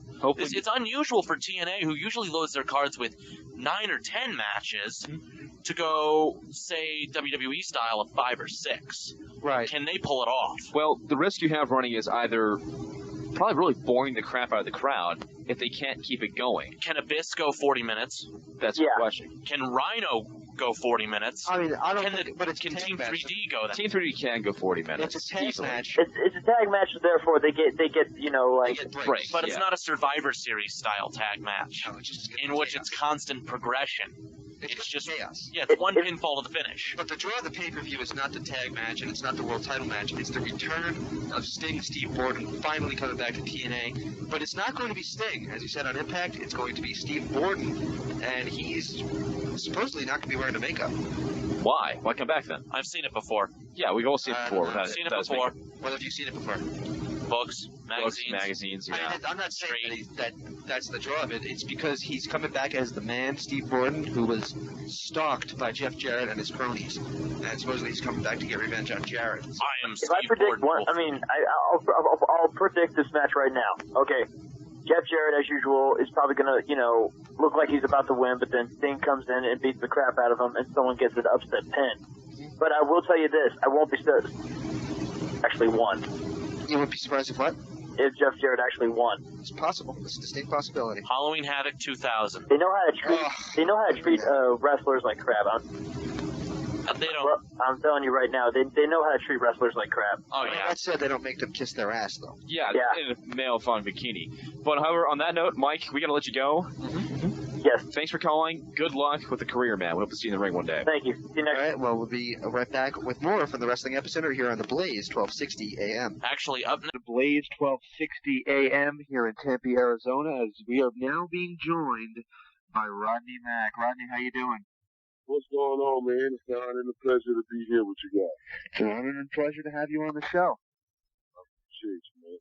Well, let me tell you, I was watching the Extremely Hardcore, or whatever they called it. They were going to call it Extremely Hardcore, and now they called it Wrestling Underground pay-per-view. And Scott Hudson made a remark that you lost everything in Hurricane Katrina. Is there any truth in that? There's some truth to that. I did lose some stuff,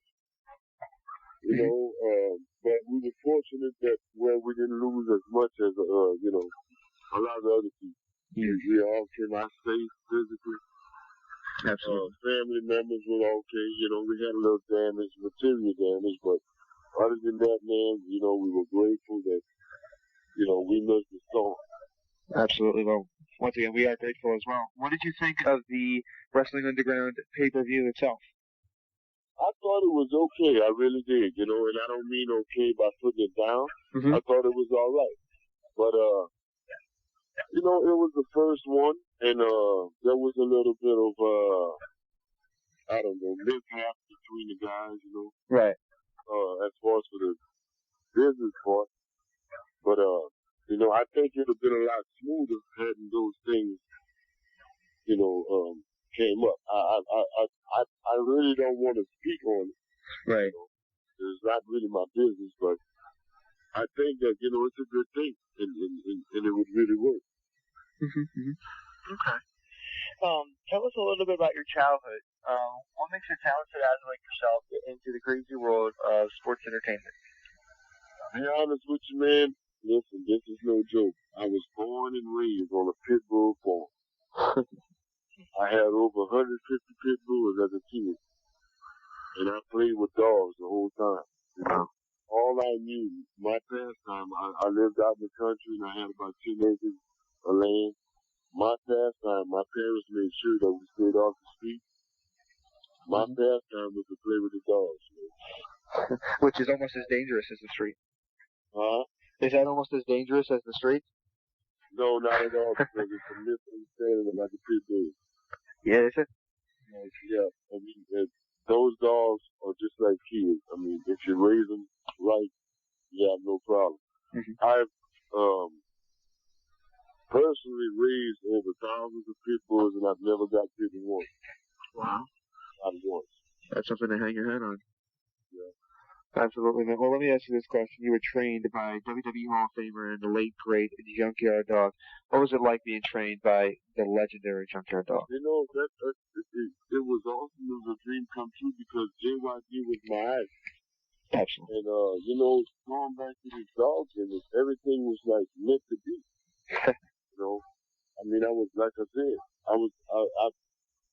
if anybody in the business was supposed to be a legitimate dog, you talking to him.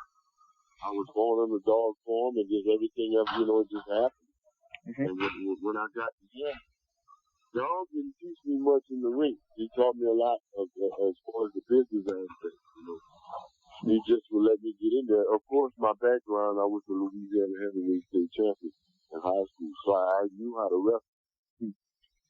Did you want to be? Did you want to go from amateur to pro, or was that something you really definitely, that was a lifelong dream of mine. I always dreamed of being a professional wrestler. Oh wow! And things just, it just fell in place. I got in there and just started doing my thing. And dog said, "Man, you mimic. Don't take this personal, but you act like a dog." And I never really meant to do that. I didn't do it, intentionally. And, so he started asking me. And I told him as a kid, I played in the kennels with the dogs, before I went to school. Honestly, my mom would look for me, and I'm sitting in here with a kennel of pit bulls, getting ready to go to school. And so I kind of adapted, to their way, I guess, Okay. Well, you were in ECW through their dying days. First of all, is that where you met your now wife, Jazz? No, I met Jazz here training with Junkyard Dog in 97, the beginning of 97. Wow. And Jazz had only been here for like 2 weeks. And, things just happened. I ran into JYD and he told me he was starting at school, so I was like, wow, here we go. I met Jazz, and Jazz became Jazz, and this brother is no lie. Jazz is the only training partner that ever stuck with me in a physical workout. And I've been playing ball or in athletics for at least 27 years. There's never been a person that stood with me as long as she did. That last. Wow.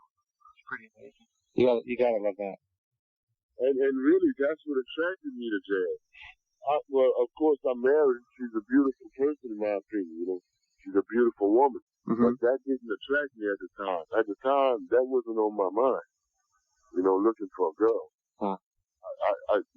My goal was to be, a professional wrestler. And she just happened to be there to train, and that's all I had. So, man, it was rough on Jazz. I literally beat her up pretty bad. Yes. I was fresh out of college playing football, and I was all amped up, and crazy. And I was, put it on her, bro. Wow. Well, if they can take it and keep coming, that's a sign of true love. Yeah. That's why I, gained the respect, and I was like, wow, man. This girl won. All right, you mentioned that JYD taught you a little bit about business. We'll get to your own promotion in a little bit, but you were there during the dying days of ECW, a little bit anyway. First of all, were you owed any money? I'm sorry, I didn't catch that. I said, first of all, let me rephrase that and put it this way. You were there during the dying days of ECW. Did you see that the company was in as bad of condition as it was? Did I think what? That ECW was as far gone as it was.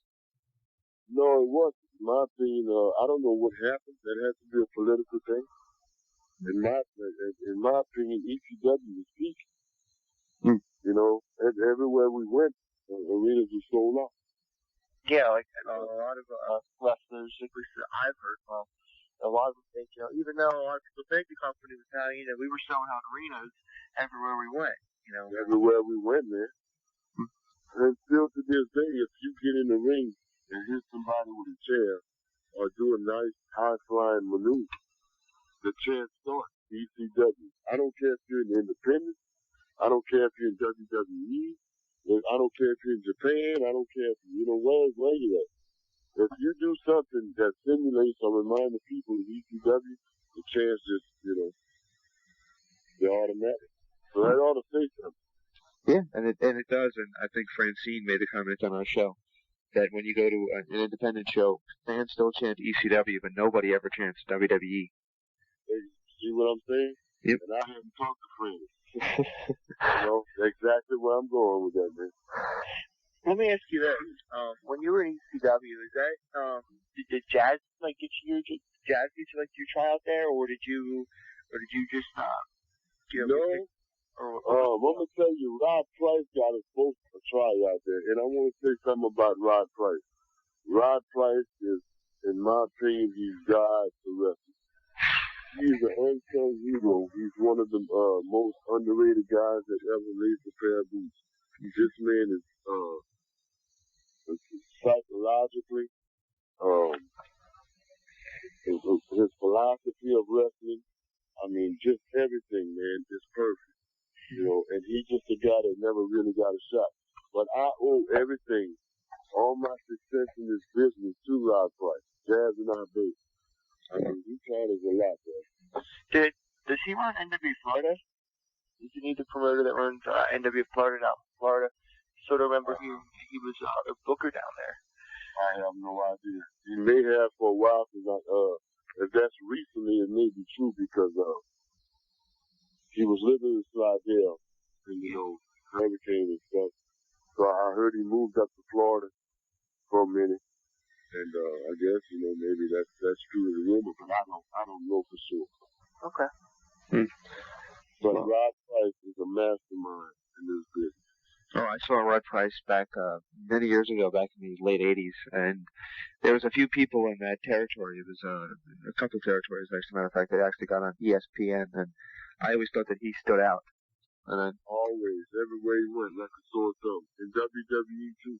Yeah, he did. Yeah, I mean, he has the look, he has the ability, he has the smart, he got it all, man. Well, you made your WWE debut over 3 years ago. Why don't you give it, well, just about 3 years ago. Why don't you give us a little bit of an insight on how you ended up finally making it to, I guess, what many people would call the big time? Man, it's a long, long story, man. I don't think we got enough minutes on our phones. My career was a long, I had to take the long road around. As far as, starting back with ECW, I trained and worked for ECW a year and a half before I got a dark match. And yeah, that's unheard of because most guys just walk in and, put the boots on and got a dark match. I don't know what it is, man. A lot of people, I feel a lot of the boys had egos towards me because they felt I was a threat. So I always been kind of like blackballed or, always had that wall up against the deal with WWE. Through the independence, I've been, working, getting my name out, and I personally would send tapes to them, and just keep in touch with them. And that way, I let them know how I'm doing, this and that, keep calling them. And then I asked them, anytime they were around the area that I was near, could I come out there and work, And then they watched the tape, say they liked it, and gave me a shot. But it took me about 6, 8, maybe 10 shots for them to even raise an eyebrow. So I had to pay my dues, man. And then finally, Jazz got signed before I did to ECW, to OVW. So I just said, you know what? She's over there. I'm gonna move up there, and I'm gonna earn my spot. So I went there, worked for Jim Cornette for a while. Of course, I wasn't on payroll, but I paid my dues and showed them what I had. And finally, Jim is another guy who, hats off to him, was great to me. Gave me a lot of opportunities. He stood up for me. He believed in me. And he spoke up for me. Got me a developmental deal. And, the rest is history. They gave me an opportunity. And, I took advantage of it. Well, and then I'm sorry to cut you off. As far as for, that feeling, man, after working so hard, see, as a kid, I always dreamed of working, for the WWF. When I finally made it there, man, it came through those curtains. I mean, bro, I can't explain that feeling. It's a feeling that, you have to experience. I gotta believe it. I know there was over 40,000 people there in the building, but to me there was 20. I couldn't see it. Wow. Tremendous. Absolutely. I can't imagine what the rush might be Let me ask you this: now that you've been out of there for a little while, do you still have the urge to make it back? WWE? Yeah. Well, yes, and, of course. I mean, because let me tell you another thing about the McMahon. When they released us, everything was on good terms. As far as I know, everybody in the locker room loved us. The agents loved us. We had a great relationship. Arn Anderson was my mentor. Fit Finley was my mentor. Michael Hayes. Those guys took us under their wing. Chris Benoit. I can name the whole lot. Stone Cold, Triple H. They were all great to me and Jazz because they saw that we were real and we were hungry. Now, as and after when we got the release, it was all it was business, and I understood that. So the doors are still open. I speak to John occasionally, just keep in touch, say hi, talk to the boys, and they still talk to us and associate with us. Actually, your theme song is still heard on WWE programming with Teddy Long, who Teddy Long managed you for quite a long time. How'd you enjoy working with Teddy? Teddy, man, I love Teddy, man. Teddy took care of me and Jazz like we were his own kids. First day we got there, I had nothing to worry about. He took 90% of my stress off.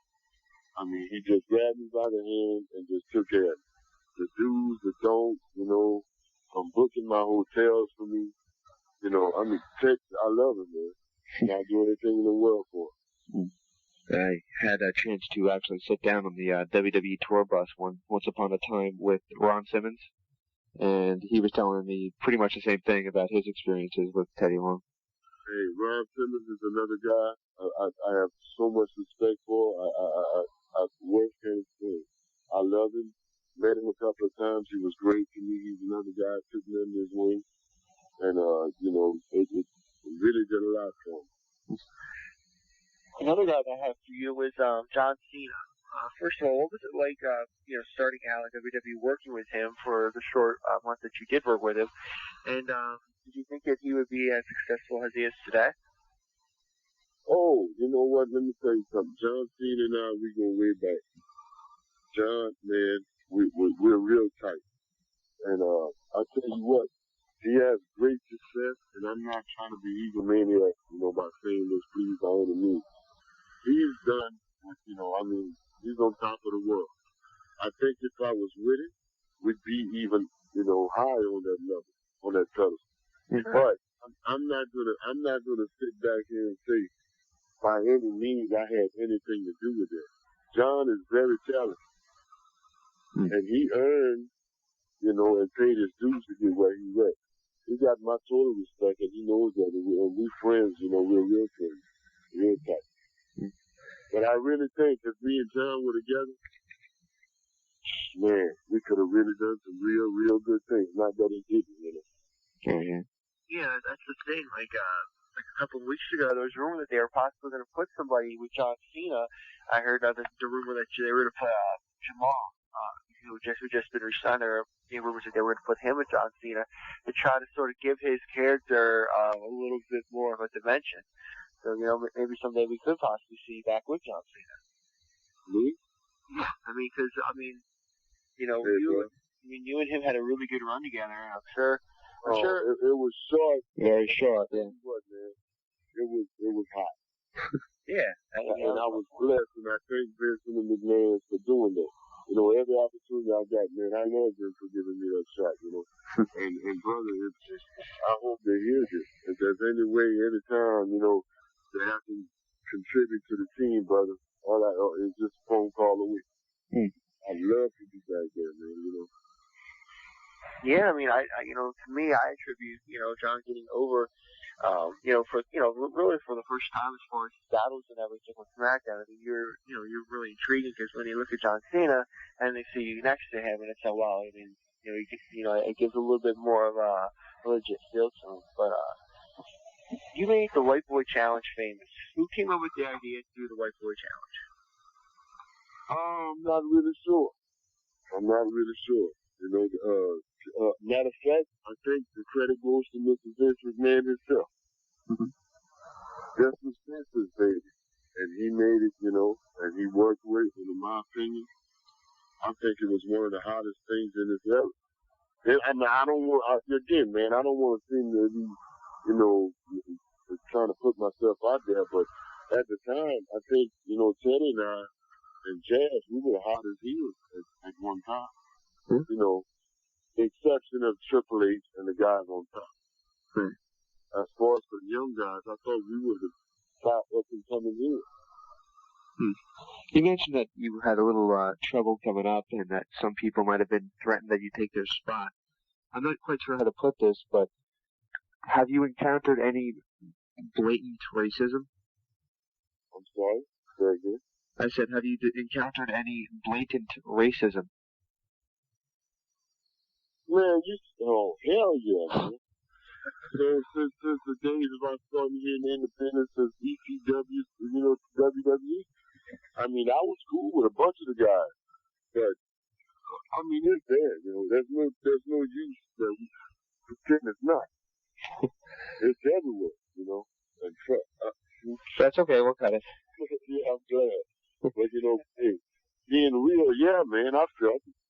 I don't want to name any names, but man, when you've been around, been around the world and participate especially in sports, and that's the, all the egos, man, playing football and all, I mean, that just comes with the territory. But when you walk through those doors, it's automatic. You don't have to look at the guy. You can feel him looking at you from, a mile away. What exactly happened the night that you suffered the injury that put you out of action in the WWE? You know what, man? Believe it or not, this the guy's on the street. Hurricane was on the top rope, and he was gonna. What happened was he was gonna try to give me a crossbody, and I saw that. What I did was caught him and was gonna reverse it into a power slam, but he slipped coming off the top rope, and my plan, backfired. But to save his life, if I would have grabbed him at that angle and did it anyway, there's a 98% chance I'd have killed him, spiked his head into the net. But it was a reaction. From training, it's just a reaction in a split second told me no. So I pulled back on my own leg. I knew I would have, damaged myself. Of course, I didn't know I was going to blow my knee out. I knew there was a chance I had, something bad was going to happen to me. But instead of killing this man, I took it upon myself to, whatever happened to me, it just happened. Do you think that was the beginning of the end for you in the WWE? You know what? Really, no. No? Because before my injury, when I started the White Ball Challenge, I was on a roller coaster. I was going up. And then, months before that happened, I saw myself going down when they started tagging me, because I was on a roll, King of the White Boy Challenge, and the first thing they do is tag me up with Nowinski, who I love as a person, but he's the whitest guy in America. Honestly. Yeah. I say that all the time to him. It's not, being mean or anything. I'm just being real. That kills some heat. How am I just this notorious white boy killer, and all of a sudden, out the blue, I'm tagging up with the whitest guy in America? There was talk of you returning with a junkyard dog type gimmick before you got released. Was there any truth that you actually going to come back and have a JYD type gimmick? I'm sorry, come again? There was a rumor going around, like right before you got your release, that you were going to return as the junkyard dog in a sort of in a I guess you could say, I wouldn't necessarily parody, but you were going to come back with a JYD type gimmick. Was there any truth that you were going to return with the junkyard dog type gimmick? Not to my knowledge. See, because before I was Rodney Mack, I was Red Dog. Right. When I was broke in the business by JYD, he passed on that gimmick to me. Red Dog was the nephew of the junkyard dog. So he raised me. As a matter of fact, my first name was J.Y. Pup. When I grew up from a pup to a dog, you know what I mean? I went from a pup to Red Dog. And no, I never mimicked, of course I took a couple of things that were similar, but I became my own wrestler, I mean, I love dogs, but out of respect, I wouldn't try to mimic dogs, Yeah, that was just a rumor that, was going, for a couple weeks right before he got released. People were rumors, hey, he's going to return, with that type gimmick. So, no, not to my knowledge. Well, who knows is right. So, you realized that your roller coaster ride was coming down, but did you realize that they were going to release you the way that they did? No, not at all. And you know what? I'm really upset. And I mean, I hope, it's not about burning bridges. I'm a real person, and everybody who knows me knows I'm sincere. I help everybody. I'm not a backstabber. But this really hurt me on my return. When I came back from the injury, my comeback was on heat to do a run-in when Stevie Richards was doing the drag. Yeah. Okay, this is my big return. I slide in the ring while he's about to do something to Jazz. I touch him on the shoulder, spin him around, and he knocks me out cold. Oh, man. Yeah. That was my big comeback. So, yeah. So that, I guess then you knew that it was the beginning of the end. Well, I guess, in a sense, and I'm the type of person where I feel that you can't put me in a predicament I can't get out, because I believe in hard work, and hard work is going to, persevere over anything. Faith and hard work. So I didn't care how bad they tried to dog me. I knew I was going to do my job and come out. I had confidence in myself. But I had no idea, because I was told on a daily basis that they loved me as a person. I had talent and I had a job for life. And 2 weeks later, I got a call saying, I'm fine. And I'm going to be honest, bro. I'm glad I have this opportunity to say this, and I want everybody to, I want this to get out. If I still to this day can't go to bed at night, and sleep well, knowing what happened to me, because I feel deep down in my heart, I did everything I could everything they asked me to do. And so, it was not my fault. I did nothing wrong. Now, had I did something wrong to cause them to fire me, I'll be the first one to kick myself in the butt and say, hey, Rodney, you deserve it. That. But I've been dreaming, man, and working all my life, to get to this point. And I finally here, and this is how they take me out.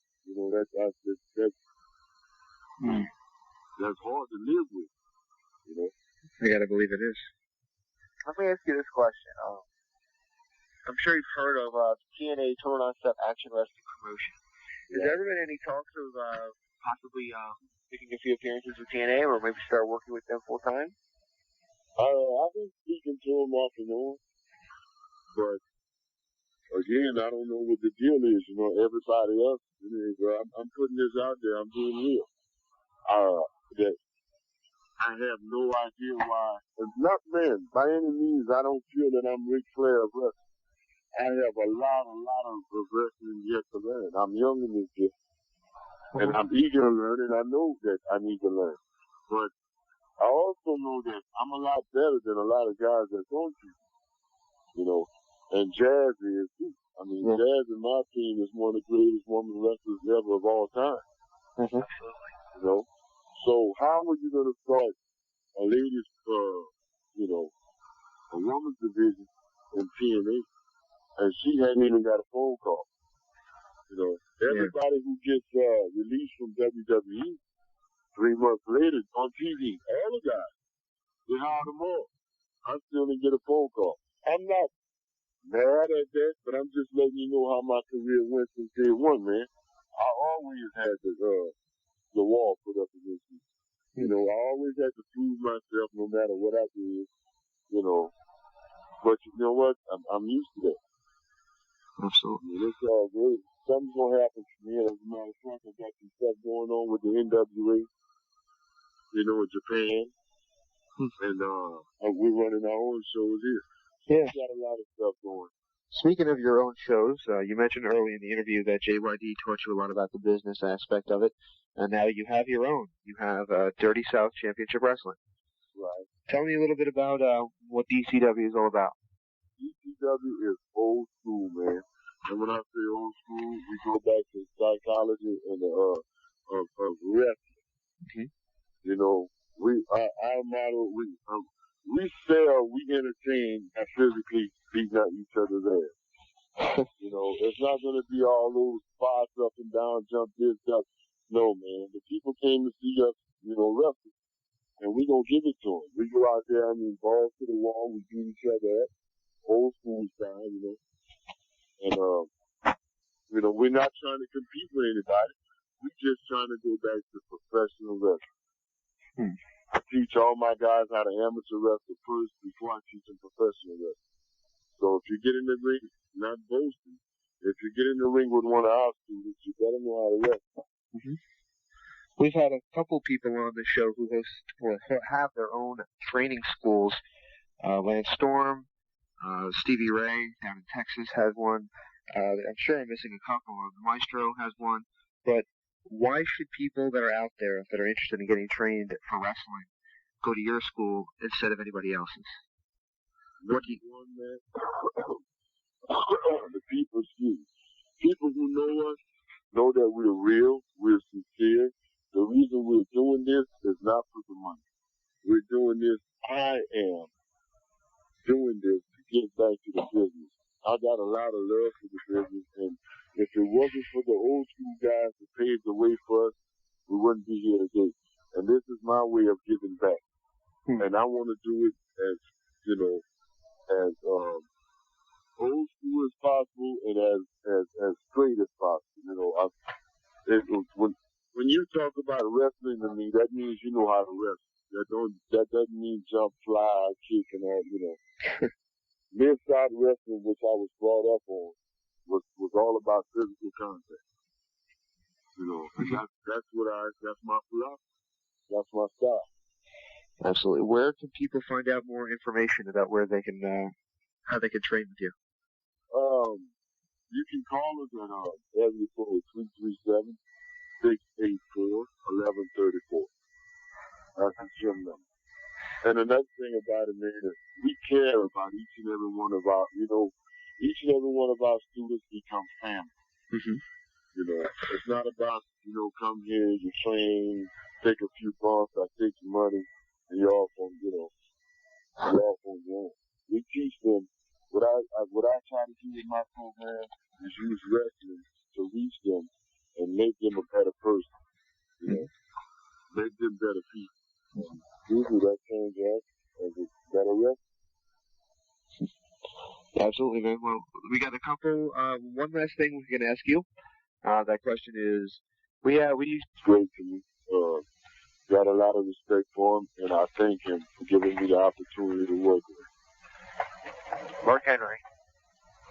Great guy. Mark is one of the best people walking, and one of the softest people walking on the face of the earth. He'll give you the shirt off his back, man.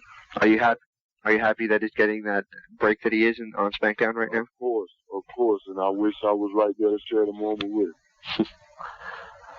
Bull Buchanan? Bull is another guy that took me on this ring, old school guy, man, has helped me out.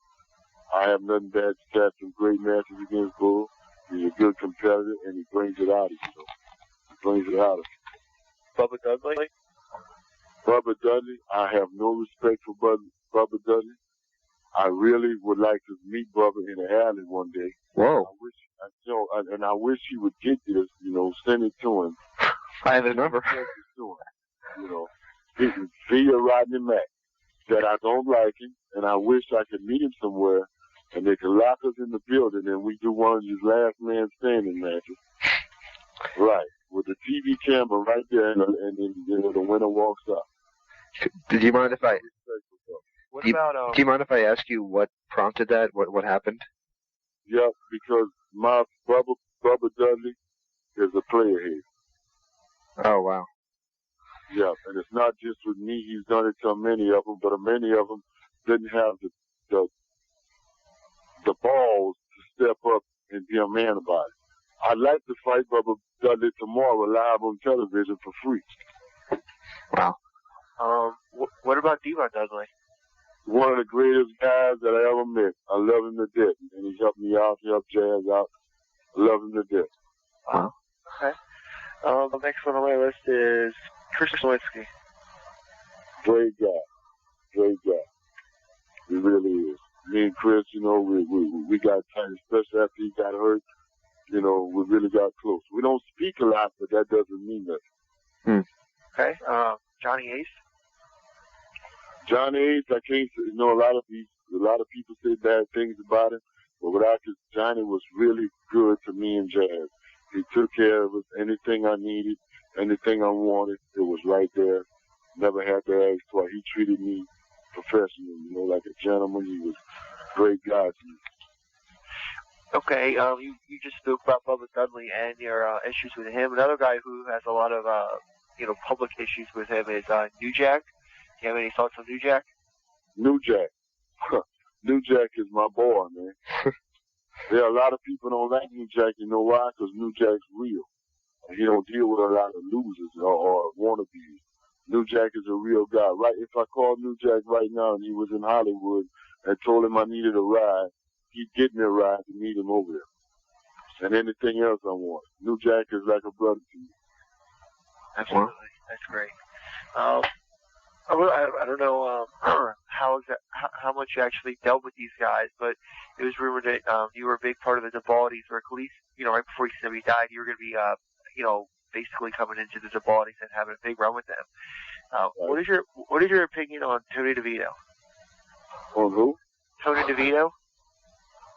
He was one of the balls. Yeah. Tony was great, man. Hey, we were close. Tony and I were close. Angel and I were close. And there's two people in this business that I really don't like, and that I really wish I could, meet them in the alley. And the other one is, what was his name? Dick Grimes? Is it Dick Grimes? No. The other guy. I don't remember. Oh, man, God, how could I forget this dude's The people that I remember in the Dubalities were Tony DeVito, Dick Grimes, Angel. And I think... Vito. Big Vito, yeah. Actually, I got good news for you on that. It looks as though his attitude is going to get him fired from WWE. Good. You know what? I wish I was there when he was there, because I tell you what, this would have made national media. I would have busted his ass in the locker room. I would whip his ass for disrespecting me in ECW and treating me like I was nobody. And he didn't know then. I would have whipped his ass back then. Wow. I tell you what, you're actually not alone. An upcoming superstar. I don't know if you have a chance to see it, but Lashley. I don't know if you had a chance to see him on SmackDown yet. Who? Bobby Lashley. He's on SmackDown. Yeah. Apparently him and Vito. Apparently Vito sort of treated him the same way he treated you. After the company had Vito do a job to Lashley, and he pretty much got stiff for Lashley in the ring and told him he's a nobody, and then Lashley and him got into a backstage altercation, and then the road agents had to break it up. So that's where his heat. Especially to Bubba, if you can mail it to his address, and Vito. Hey, I'll call Bubba up if you want me to, and I'll tell him what you said. See you too. All right, I will. See you too. I mean, and this is a show I've been wanting to get this off my chest for years. I wish I could meet those guys. We could schedule an event somewhere in how to say it, in the woodshed, and we could sell them school. Yeah, I mean this. When I looked at the name Bubba Dudley, I saw that you had a match with him, and I was told that, Bubba did Bubba, put you over, and I was thinking, maybe he has a few good words about him. I had absolutely no idea that you didn't like Bubba Dudley. No, that was probably, that's probably one of the most hated things he's ever done in his career, is put me over. Well, I got two names left for you. The guy who ran ECW, Paul Heyman. Paulie was great to me. Paul is like a mentor to me. Me and Paul got a special relationship in this business that nobody will understand. And I want this to get out in the media, please. I will. Don't worry, I will check out the transcript. I want those three things to really get out. And Rod Price. Huh? And Rod Price. Rod Price, New Jack, Bubba, Vito, and Paulie. Yeah. Paulie, man, I love him. We got a very special relationship, and he knows, and only he and I know. And please write that down. Only he and I know where and know how we stand. I love him like a brother. Absolutely. The last one I have for you, or James has anymore, is Vince McMahon. Vince McMahon? Mm-hmm. Yes. You know what? I got all the, first I want to give him all the thanks in the world for giving me an opportunity. Be a part of WWE. It, of course, made my dream come true. But on the other hand, I feel I was treated poorly in a sense as far as giving a shot. I think I was misused. I don't think they let me do what I, was capable of doing. Other than that, I have nothing bad to say about WWE. I loved it. I was in, I was living in La La Land. I was in the world, dream world. But Vince at one time was the greatest hero in my life. And then at the same time, when he did that to me, he broke my heart big time because I don't feel it was right, for what he did for me and Jay. Absolutely. I remember watching a WWE Raw, and I used to think to myself, this guy Rodney Mack, I don't know what it is about him, but I always used to say to my friends, like, you see Rodney Mack last time Raw? Something about that guy. I think he's gonna be a superstar. And I know, you know what? I'm not bragging. People who really know me know that I'm humble and I'm sincere, but I know that I can be a top player, big league player, and I can carry the world belt and represent the business really well. Absolutely. I just needed a chance, man. You remind me of a lot of Booker T. Back when he was at WCW, a lot of people tried to hold him down in the company, and Booker T, eventually rose above that, and he kind of you know what? With my drive and my courage and my faith, I would have surpassed all that ring tape had they just given me some time. Because I'm a guy that's used to adversity. I've always worked my way up from the bottom all the way to the top. So that ain't nothing new to me. They just had to give me a few, a little bit more time. Absolutely. Maybe the injury was a big factor in that your time was cut short there. And you know what? I think that's cool because there's how many guys in the business that got hurt. Right. He came right back and got a title shot. Edge or Christian, one of these guys, had back surgery. 2 days later when he came back, he was in a ladder match with a strap. Absolutely.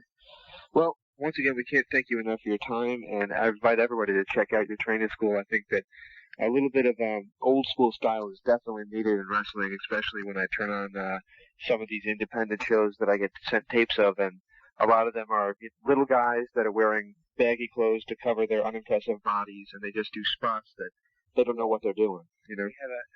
Without cutting you off, I'm sorry. Our gym doesn't just have a ring rate. I have weight. It's mandatory that you work out.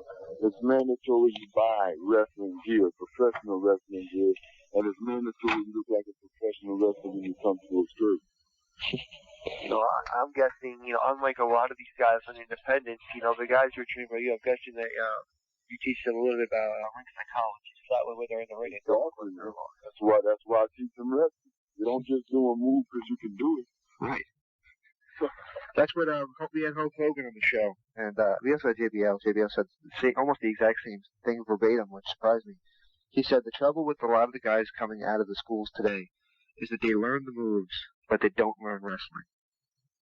Right. You like that? Right. It's good to know that there is actually a place out there that is still teaching ring psychology. And maybe some people listening to this could say, well, I know how to do a 450 splash, but if I don't know how to, piece that together in a match, well, maybe we need to go back to school. Maybe this is a place for some of these quote-unquote spot monkeys to go to actually figure out what exactly they're doing in there. You know what, man? And I say that we run our stuff old school, but I don't like really calling it old school. I like calling it the right way. Right. How did the business evolve or get to where it's at today? I agree. It wasn't for those guys who started it. They did it, they had a format. That's what brought it here. Right. And somewhere along the lines, they got off the format. Exactly. All right. Well, once again, we just can't thank you enough for your time. We really do appreciate it. All right, man. Thank you guys for letting me be a part of it. Okay. Matt, did you want to talk to him for a second? Yeah, Rodney, I was wondering, well, first of all, if we could get a liner possibly, basically you would just say, hey, this is Rodney Mack, if you're listening to 3 Count Wrestling, or, I was wondering if you could do something for us for that? Sure. What is it? What's the name of you? 3 Count Wrestling. 3 Count? Wrestling. Wrestling. Okay. And what do you want me to say? Hey, this is Rodney Mack. You're listening to 3 Count Wrestling? Yeah. Okay, do you want me to count you down? Or just want to go whenever? Alright. 5, 4, 3, 2. Hey, this is amazing. Oh, that's Shawn Michaels. No, because it gets that whole, like, bad 80s hair metal crap back in my head again. And I just smile because it was ridiculous, over the top, and damn it was entertaining. Yeah, but it's better than the Cookie Monster. But that's our last promo for Metal Mania. Fat Tony, I love metal, but sometimes the Cookie Monster girl kind of goes. And then just sounds like, Cookie, yeah, sure, why not? Oh, wait, that's a metal song, my bad. Okay, on to Raw results. Ric Flair defeating Shelton Benjamin. Of course, by disqualification, so Mr. Benjamin holds on to the title. Good for him, I guess. Shelton holds on to the belt. Quick rant. Go ahead. 1, 2, 3, go. Okay, Ric Flair, you guys always want to say, oh, he puts over the young guys. Oh, yeah, great. He made him tap out and didn't even get the belt. That's great. Ric Flair, you want to get another title reign? If you do, I might stop watching. Hold on. Go ahead. Point of order. Point of order. I was going to rant about this earlier tonight, but we changed it up. So allow me to go really quickly and say, you can't blame Ric Flair, no matter how much pull or respect he has, for winning a match when he was just booked to do so. You cannot blame him for that. But apparently you can blame Hogan for doing so. Hogan had a lot more pull than Flair does right now. Flair is fighting for... Flair's a 16-time champion, and he was the booker during 9 of those title reigns. Go figure. Both of them got equally manifold. On to the next one. Triple H defeating Kane. You know, whatever you saw is coming, because pretty much every match Triple H will come out to before WrestleMania, he's going to win. I did like the idea of the WrestleMania flashbacks, though. Yeah, that was always cool. That looked cool, with the exception of that it was from, like, WrestleMania 1. Yeah, the images actually looked pretty cool, that they were, like, flashbacks to WrestleMania 1. We have a caller. Very familiar. Chris, you with us? Chris. Yes, I am. How you guys doing? Not too bad. Good. How are you doing? A little cold over here, but, I'll you know, get to it. for once in Arizona, it is kind of cold, but just for sweater weather, not for boots. I kind of like it, man. I kind of like it. We're doing good. We're doing good. Yes, we are. Doing good. Up next on the card, as James wrote right here, that ridiculously bad Candice Michelle, Victoria, Tori Wilson segment. Chris, it's all on you. It's all on you, buddy. I'm giving you this one. Remember, we are live. Keep it clean. Keep it clean, Keep it clean. Okay, well... I want a good clean match. Fortunately for me, I guess, my cable has been out. It won't be until Friday, so I missed seeing it live, but I have seen some clips of it, and not as good as some of their other reveals. Okay, let me take this one. Watching this, you can see that Candice Michelle has some natural showmanship to her. However, when she tries to read lines that somebody wrote for her, when it's not in the speaking pattern or way that she'd usually talk, it sounds horrible. And as for Tori Wilson has never, ever done anything right in this business, and I absolutely detest the woman, and I want her out. I hate her. She's not even that attractive anymore. She looks like a crack. Beep. Damn. Can't say it. Can't say Stopped. it. He stopped. Very good, though. Yes. Now, let me... that's about right, guys, yeah. Wow. Let me shed my opinion on that one for you. And then, Chris, I want you to get in on this, too. Okay. I had 5 people in my room watching this. And every single one of them, to a person, just looked at the cover of the Playboy and said, wow, that Playboy cover is really doctored. They said 2 things. 1, the Playboy cover, look at how much doctoring they went into that photo to make her look good. Photoshopped. And 2, wow, Keanu Reeves is in that Playboy. How about that? We just noticed Keanu Reeves' name because that's how totally... we didn't even care that it was that. I mean, can you provide motivation, or what? I gotta be what honest do you with think? you, and I've talked about this a lot the past couple of weeks in talking to a lot of female wrestlers. I don't think Candice Michelle is all that attractive. I think she's hot, don't get me wrong, but I don't think she's a 10. I don't think she's got the Sable effect going. I don't think that there's that much of a demand. Plus, the girl's done porn. We've already seen it. It was awesome. We have? Yeah, I have. 3 out of 4 of us have, and we all agree it was pretty cool. I'm going to say that. Actually, no. Actually, it was pretty. It was softcore, and it was pretty. Hey, It's very, dull. very soft, and you saw nothing. Stop it. Stop it. Stop it. Stop it. Stop it. There was no spoons involved. No spooning Oh, involved. Lord. Oh, that's back to the old China segment. Yeah. Next on the card, the worst match. I started watching Raw at this segment, and I wanted to punch myself in the face. Luckily, someone else did it for me around that time. It's a long story. I'm not going to tell it here. But Shane McMahon defeating Shawn Michaels because Shawn Michaels apparently was drugged, and he managed to knock him out because Shane apparently he's a trained boxer, I guess. Well, it's a trained boxer, but it's also the fact that he got drugged, which is really good for those women's liberation people out there that are giving lectures about date rape drugs. It is, but Great. see, but my thing is, you take that classic like heel versus face match where the face is kind of like handicapped, Right. and the face will fight back eventually. Right. Shawn Michaels just took the beating like he was like, I'm not going to say the whole Deborah comment, but he just took the beating like a little woman, basically. Chris, let me ask you Yeah, something. that makes perfect sense. I missed it, but I saw clips of Stephanie, and yeah, she looks very pregnant. She looks very Random? pregnant. Yes, she does. We were joking about it, the fact that there's a little Triple H growing in there. That's really disturbing in a way. It might be 2 pounds of nose, but I hope it's just a girl, actually. I think the best thing for most of these wrestling purists is that it's a girl. That way 20 years down the road, when we're old guys, we don't have to watch this cycle begin again. But well, let me in 20 give you- years I'll be close to 50, so thank you. Well, if Wow. it makes you feel any better, I won't. Yeah, I won't either. And I'm right with you, pal. let me give you a bit of an analogy on this one. Okay. This is the stupid thing of the week, and yes, I know I'm probably going to be blamed for saying something this stupid. Okay. But we made a joke out of it when we were watching it. And that was, as he started drinking his water when she gave him, like, Rufinol, a roofie, a date rape drug is what it looked like, of course. I just sat there and said to everybody, why doesn't the cameraman say something about this? Yeah. No, Sean! Sean, don't drink the water! Oh, God! That's like the horror You movie idiot, thing. Sean! Well, it's like the whole concept of back. You got these camera angles, and I will give Flair credit for one thing. The first ever backstage promo was a Four Horsemen promo, and the way that they played off that the camera was with them was that they kidnapped the cameraman and told him if he knew it was good for him, shut up and just film it. At least it made sense that the camera was there. These guys act like they're oblivious to the fact that there's a camera on them. 3 letters. There was one time when The Rock was coming back from a movie, and he actually played to the camera, which confused. He was doing a promo with Kurt Angle, and I thought that was pretty funny, and the crowd popped. But then there's Angle going, "Rock, who are you talking to?" Well, it was Angle. He's kind of probably was most likely new at the time. I mean, kind of getting his No. chops. This What was It this? was supposed to be a joke that he didn't know he was being filmed. Oh, that was Right. the concept around it. I Right, thought it was right. just kind of like Angle being a noob and not knowing where the camera was.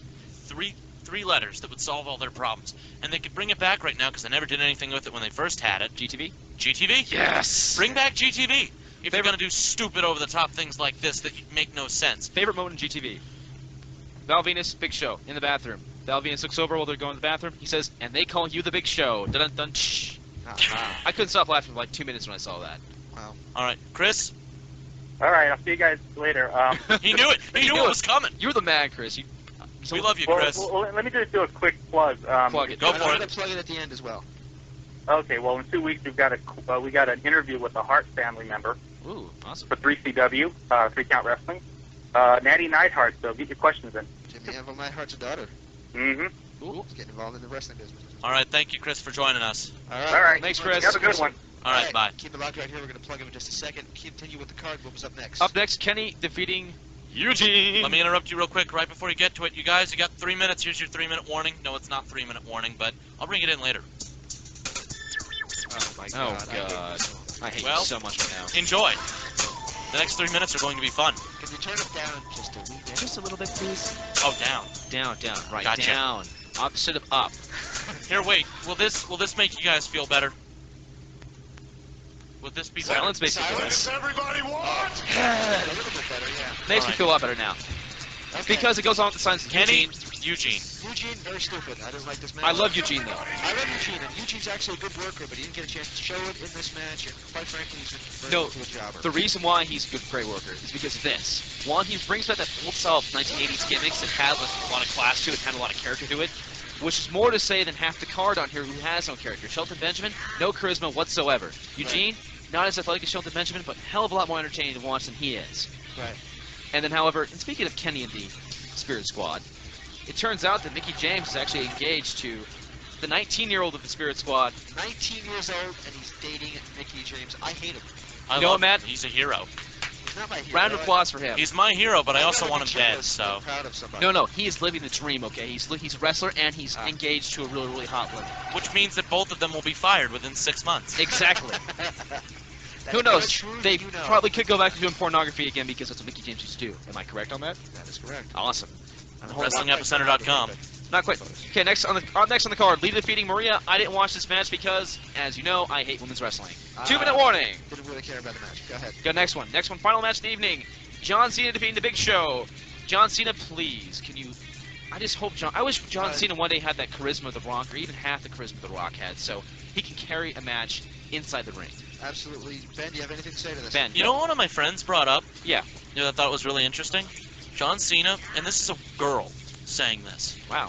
John Cena looks better with the hat on. He looks like an idiot without it. And I have to agree, because he's got the Marine haircut. The Marine. Jarhead. Of course, big movie. And then if you look at him, he's kind of like a Teenage Mutant Ninja Turtle in his shape. Which, in fact, we are making a new movie of that, just to let you know. But back on the rest. Maybe he'd have to, who would you pick him? I'd pick him as being, Raphael. Yeah, Raphael. He's I'd have to say Raphael. Yeah, he has a lot more attitude, and he's not as exactly... Damn! He's not a scientist. He's not a scientist, which is... I don't know. I don't care. And then, of course, the next Hall of Fame inductee, Sensational Sherry, was one of the big news pieces of to see Sherry the up week. In the Hall of Fame. I actually had an opportunity to speak with her once upon a time. I guess it was about a year and a half ago. Sweet woman. One of a kind, that's for sure. 1 minute, guys. Last thing, just want to bring it up before we plug the eJoy Cafe, of course, but I we'll gotta get to plug that a one. bunch of stuff, so go ahead. All right, really quickly, just want to say this. Steve Austin will be inducting Bret Hart into the Hall of Fame. Wow. Gee, he's back again. Yep. That's fun. That's And pretty actually, cool. on Saturday night's main event, Steve Austin will be having a drinking contest with JBL. Holy crap. I'm not kidding, that's the truth. Yep. I want to see that happen. Yes. All right, start your plug. Here comes the plugs, okay? WrestlingEpicenter.com. This weekend we have Andy Douglas from TNA Wrestling plugging TNA Destination X with me and Patrick Kelly. We also have coming up an interview with Angel Orsini tomorrow night. I want to see you all there. Come see me. We're going to be out at Tilted Kilt at the Beautiful Creature, Stephen Piercy, and Pretty Boy Floyd concert. Everybody show up there. I want to see you all there. And bring your hairspray. Also, Open mic Friday night. night. Friday night, open mic night, presented by The Blaze. And where is it located? It's the located- eJoy Cafe. It's on Mill Avenue. It starts at 7 p.m. Be there. It's going to be pretty cool. Right now, guys, it's time to say bye for a week because we're going on spring break. Yes, we are. We'll be back in 2 weeks with Gary Michael Capetta. And for those of you who don't think that's a huge name, I promise you, that interview is worth waiting for. It's phenomenal. I love the guy. He's great, and I'm actually going to try to hire him on the website. That's it, guys. That's it for this week. And once again, tomorrow night, Tilted Kilt. Bang Tango, the singer from Rat, Pretty Boy Floyd. Hey, this is Rodney Mack, and you're listening to 3 Count Wrestling. The preceding announcement was paid for by the Wrestling Epicenter. I'm to listen, and if you like what you heard, I'm glad. If you didn't like what you heard, well, go fuck yourself. Most people done hung up on me. We had a lovely conversation. What a show. Oh, mercy, Daddy. On your radio dial. Don't hang up. Bye-bye.